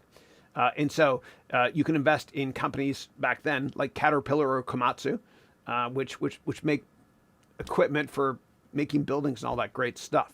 And I remember back in 2007, I met with the CFO of United Technologies, ticker UTX. And at that point in time, they owned a brand called Otis Elevators. And the CFO told me at that point that in the next 5 years in China, more buildings are going to be built than the cumulative total of all buildings ever built in every country since the beginning of time. That's a great catalyst. Yeah. So anyway, that's kind of a top-down catalyst as well, as opposed to bottoms up. But you always want to invest in stocks that investors are going to like, and being mindful of catalysts or reasons to be there in your investment write-up, which I teach you about in my courses, will help you stay the course, longer term. If the market goes into free fall, you'll always be able to go back to that one-page write-up and see what was the reason I was involved in this stock anyway in the first place. What was the catalyst or raison d'être? Yeah. Okay. All right. And Pratik wrote here, 3 Idiots is a great movie. Yeah, a lot of people are mentioning that. Yeah. Gregory, hey Gregory, how are you? I smile whenever I see your name, Gregory, because Gregory's from Europe, because I always think of that character in the TV show Succession, Gregory, who's really funny. He's actually British, but he puts on an American accent. British actors can do that, but American actors can't, unless you're Johnny Depp, which is not the best British accent. Yeah. Good to see you. Thanks. And so Gregory wrote, "Hello, Chris. Hello, everyone. I hope everything is okay. Nice background." It's a little different, eh? Little bit different. The background. Maybe I'll turn on again. Let's see here. I'm experimenting. Well, let me go here. We'll try it again. See if it works. All right.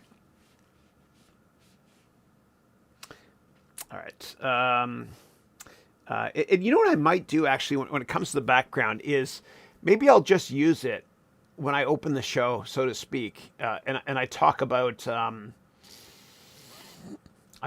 a couple things like canned comments or motivational stuff or industry overviews, whatever it is.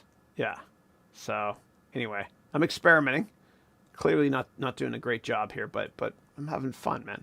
Having fun. Yeah. All right. Moving on. I don't like the water. All right, here we go. All right, next up, let's see here. So Pranav wrote, "Oh yeah, by the way, I'm the 14-year-old who is asking for advice on how to land an internship at a hedge fund, and thanks to your advice, I was able to get one." And then you wrote, very grateful for the advice you gave me. Excellent. Wow, 14, man, that's amazing. Dude, when I was your age, I didn't know the difference between preferred stock and live stock. I had no idea what a hedge fund was. And that's impressive. Congratulations. Great job. Okay. Amazing.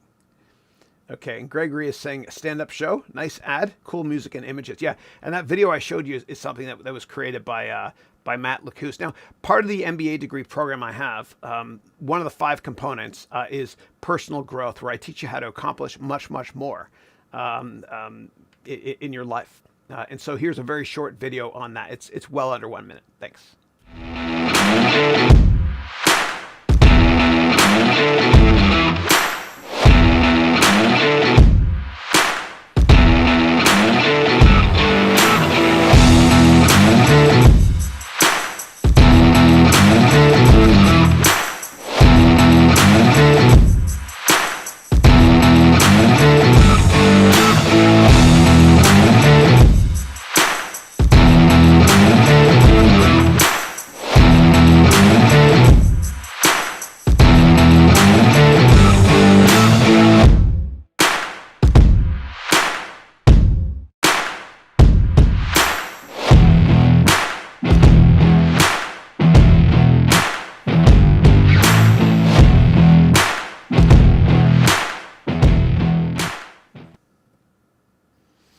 All right.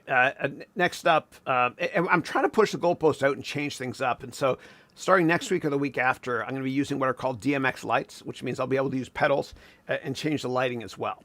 Yeah. And then next up is the music, graphics, and stuff as I try to morph this studio into something like CNBC or whatever it is.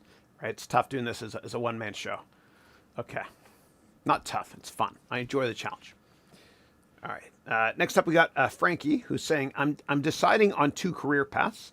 I'm currently a physics high school teacher, making around $70,000. I got a summer internship as an engineer, and the internship starts at $70,000 and will become a full-time job if I do well. I want to know your opinion. I think engineering is more aligned with my personality and ability set. Any advice? Yeah. So what I would recommend, Frankie. So I think that the best, I think the best career out there is teaching, and I'll tell you why. Well, first of all, you're making the world a better place, and it's fun to impart knowledge and humbly help others. But also, if you think about it, if you're a doctor or God forbid a lawyer, if you're a doctor or God forbid a lawyer, you can only have one customer at a time. But if you're a teacher, given the advent of broadband internet being affordable and ubiquitous globally, if you're a teacher, you can teach in every country at the same time. You write once, read many. WORM, worm. Write once, read many. And I think it's the best business model from a services perspective. I think in the future, instead of people wanting their kids to be doctors or God forbid lawyers, they'll want their kids to be teachers. Because a lot of people want to teach, and some people don't do it because of the money. A lot of politicians, a lot of famous business people, they say, I want to teach, but I want to wait until I make enough money, and when I retire, I'll teach. Well, if the issue is compensation, remuneration, well, capitalism can fix all problems in the world when it comes to teaching. It makes a lot of, and people used to think I was crazy. Like in 2016, when I quit Venture Capital to do this full time, teaching online, people thought I was nuts. People still think I'm crazy, but a little bit less so now. And you want people to think you're crazy. The reason is, if it's mainstream and everyone's doing it, then it's too late. But I think you can have your cake and eat it too. I think you can teach and make a lot of money doing it, rather than going to work as an engineer with that internship you're talking about. Yeah. I think you can do both. I think you can teach online, and all you need is one of these things. This is the new fishing rod, and we all have them. That's all you need to be able to teach online. Yeah. Give me 1 second, please. It's gonna mute you here.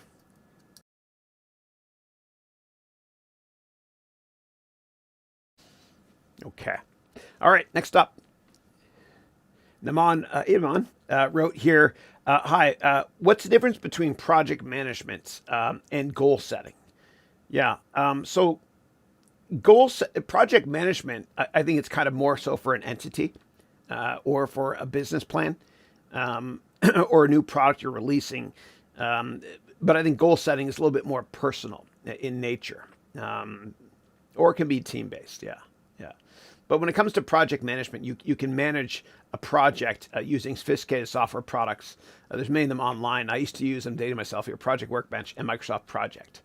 When it comes to goal setting, I recommend using one of my templates that I've developed, which is available in my MBA degree program. Yeah. All right. All right, Manastro, good night from Manas. Have a great weekend ahead. God bless you all forever and ever. Keep pushing the goalpost. Oot. Excellent. Excellent. You're speaking Canadian English now. I like that. Thank you. God bless you, buddy. Thank you. Okay. Frankie is saying, does he read off YouTube comments? Yeah. Yeah, I do. So the way it works is this. I see the same thing that you all see. Pardon me. It's right there. You see that screen there, right? So what I do is I scroll through all the comments here. See here. Yeah. That's how it's done. Yeah. So whatever you guys see, I see as well. Yeah. Okay.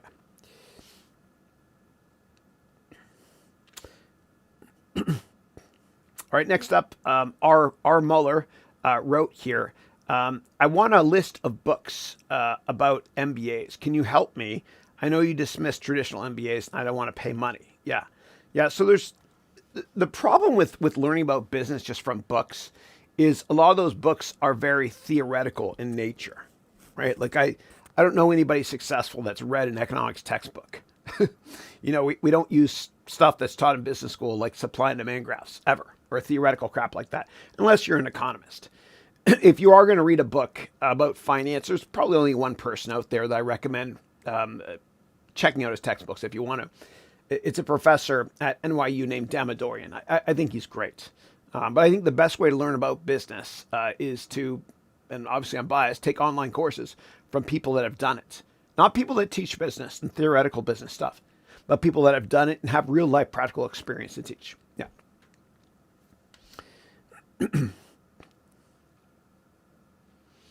All right. And next up, we have Corey. Corey is saying, earlier in my career, I hired an action coach to help me at business when I was starting out. It was great.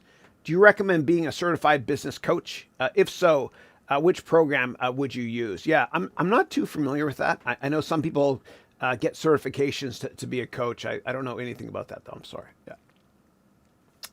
Okay. And then Pratik is saying, I'll be famous and successful, too. I love it. I love it. And Harsh, I want you to get that quote for your wall, buddy. Okay. Yeah. All of us. Okay. And then Mina is saying, I fixed it, meaning your LinkedIn profile, and I put the first article up. I think you might find it useful since you look into building a game too. Thank you. Thank you. I appreciate that. Excellent. And Mina is one of my amazing MBA students as well. Yeah. We had a great conversation the other day too in a one-on-one about your LinkedIn profile. Yeah. And Pratik Smart is saying, lockdown has made us lazy. I will exercise and play less games. Maybe that would work and I can feel better after waking up. Yeah, I really do believe that when you have a lot of spare time, we don't accomplish much. Like when I take a couple weeks off, which is rare, but when I do, for some reason, I end each day not having gone to the gym. But I had almost all the spare time to do so, but I didn't get it done. And so if you want to get something done, give it to a busy person, which is why I believe in goal setting through creating daily schedules, which I teach in my MBA program, or you can download a simplistic non-premium version by going to harounventures.com/schedule. I'll show you that. Yeah. So what you can do is you go to my website right here. And by the way, while I'm here, I've got this event on March 26th that you guys might want to join as well. It'll be a lot of fun. It'll be a lot of fun. And other things on my website here, I've got that book as well. I talk about every now and then.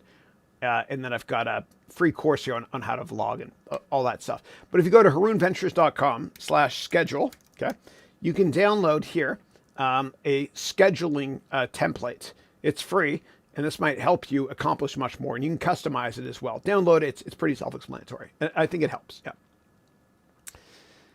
Okay. All right. Okay. We got a couple minutes left. And if I don't answer your questions, just copy them and paste them, and I'll answer them next week as well. Okay. Next up, Nabaisa wrote, are you going to run another discount on your MBA program anytime soon? Yeah. So I'm sign up for that March 26th event if you want to, which is right here. I'll show you, because we are going to, so if you go to harounventures.com, you can click here and reserve your spot and sign up as well. Yeah, right here. Yeah. And there's I think a bit of an issue with the link there. I'll fix that. Yeah. Yeah. So actually you have to go to harounventures.com/webcast, all lowercase, right here. Okay. I'm sorry. Webinar. I just put it up last night. Webinar. Here we go. There we go. Hey, look, ma, no hands. Yeah. harounventures.com/webinar, and you can reserve your spot. Yeah. And I'll fix that little glitch in my website after we're done with this call soon. Yeah. But during that webinar, part of it is going to be, I'm going to be offering a discount, and it'll be the lowest price you'll ever see again. It'll never be that low ever again. Yeah.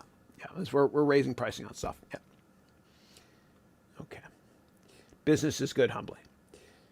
Okay. Next up, pardon me. Balkishan is saying, hi, Chris. How can one know the purpose of life, and what is your purpose of life? Yeah. Well, I humbly believe that everybody's purpose of life should be to leave this world in a better condition than when we entered it, and not die doing it. 1 second.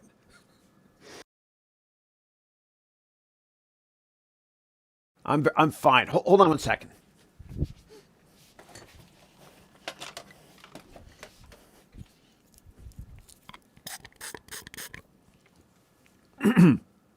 This, by the way, is something that opera singers use and singers. It's called Throat 37. My throat's fine, but it gets like this when you talk a lot. And so I spray it, and you'll notice it's better already. Okay. I wasn't trying to avoid your question there. Okay. I think the purpose of life for everybody, for me at least, is to leave this world in better condition than when I entered it, making my mark to help others. We're here to serve others. And if you have that mentality of wanting to help other people to get you gratification and happiness in life, I think you'll live a very full life as well. Yeah. Yeah. All right. And do what you enjoy doing. And don't die while doing it. Yeah. I'm fine. All right, next up, Rashab wrote here, since the last year, I'm working on Facebook. I have monetized more than 16 pages, and I think I've achieved something big on how to get organic reach. Nice. And in my last month, I've monetized more than 8 pages with the same strategy. So should I make a paid course on it, or I need to wait for some time? I would do it now. I would definitely do it now. Teach what you understand. And if you can teach others to make money as well, which is what I humbly do with my courses, then you're helping a lot. Yeah. I would start now. And don't wait until you think you've perfected a process before teaching it. If you strive for perfection, as Salvador Dali said, if you strive for perfection, you'll never reach it. That's why the whole concept of an MVP, minimum viable product, MVP, exists. Reid Hoffman, who's the brilliant co-founder of LinkedIn, he said, if you try to make a product perfect before releasing it, you'll miss the market. It'll be too late. So be comfortable with uncertainty, and don't strive to be perfect. Yeah. So I would get that course done today. And you can if you want, go to Udemy and my profile page. I have a bunch of courses that are free that teach you how to make a course online. I've made every mistake there is to make. So learn, please, from my many failures. Okay. All right.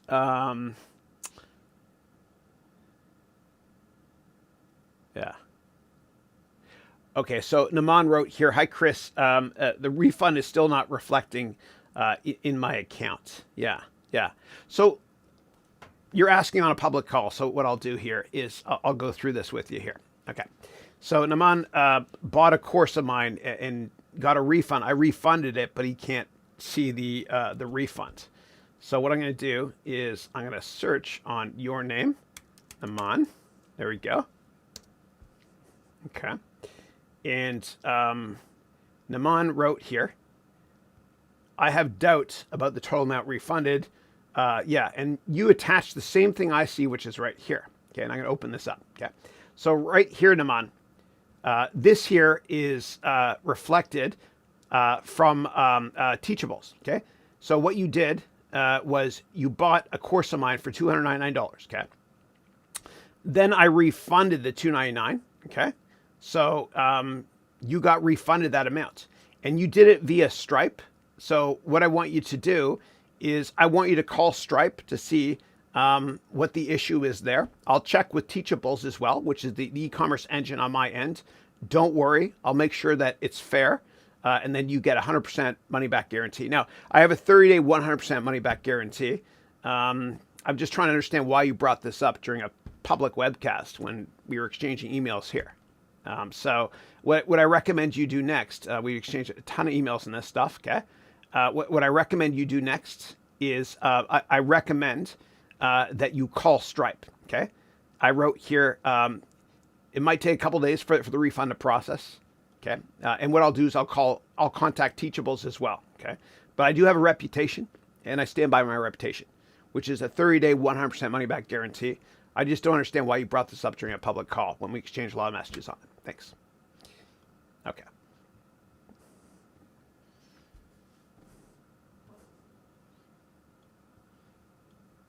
All right, we got 2 minutes left here.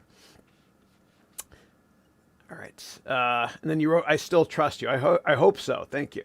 Yeah, I am 100% transparent though. What you see is what you get. Wisawig with me. What you see is what you get. Yeah.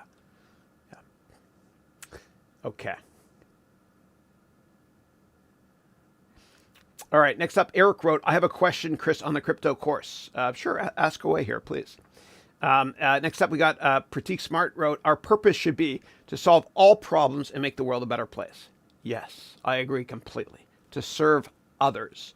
And transparency builds trust, right, Naman? Okay. Okay. And then Pratik Smart wrote, thanks, Chris. Have a great weekend ahead. You too as well. Thank you. And then Belkshan wrote, thank you. You're most welcome. Adonis wrote, I'm falling behind schedule. Please help.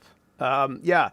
Provide me with more details of what you mean by that. What I recommend doing is that you actually you download my daily scheduler at harounventures.com/schedule and plan each day the night before. Or you can take my MBA degree program, which is at this link here, 30-day 100% money back guarantee. I stand by that. Okay.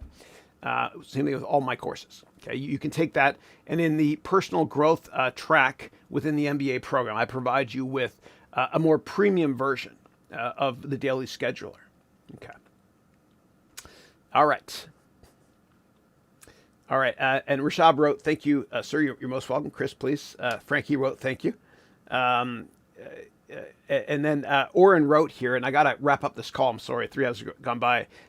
Maybe I missed it, but clicking your reserve spot links only kicks a spot pop up. Yeah. You're talking about my website and the issue there. Yeah. I'm going to fix that right now. Okay. I promise you. Okay, good. And that's the alarm to end the call. Great. And Kuban Media wrote, thanks, Chris. Very useful. Good luck to you. Thanks, everybody. God bless you. If you subscribe to my daily vlog, I'll see you every day at 9 a.m. I've vlogged every day now for about 1,000 days in a row, almost coming up on a big milestone. I'll never stop. If you're one of my MBA students in the Gold and Platinum program, I'll see you at Office Hours in about 20 minutes. If you're in my Platinum program, you have one-on-ones, I'll see you at 1:20 today. Otherwise, God bless you all and have a great weekend. And you're most welcome, Pratik Smart. Thank you, guys. When you grow up, you tend to get told that the world is the way it is, and your your life is just to live your life inside the world, try not to bash into the walls too much, try to have a nice family life, have fun, save a little money. But life, that's a very limited life. Life can be much broader once you discover one simple fact, and that is everything around you that you call life was made up by people that were no smarter than you. And you can change it. You can influence it. You can build your own things that other people can use. And the minute that you understand that you can poke life and actually something will, if you push in, something will pop out the other side, that you can change it, you can mold it, that's maybe the most important thing, is to shake off this erroneous notion that life is there and you're just going to live in it, versus embrace it, change it, improve it, make your mark upon it. I think that's very important. And however you learn that, once you learn it, you'll want to change life and make it better, because it's kind of messed up in a lot of ways. Once you learn that, you'll never be the same again.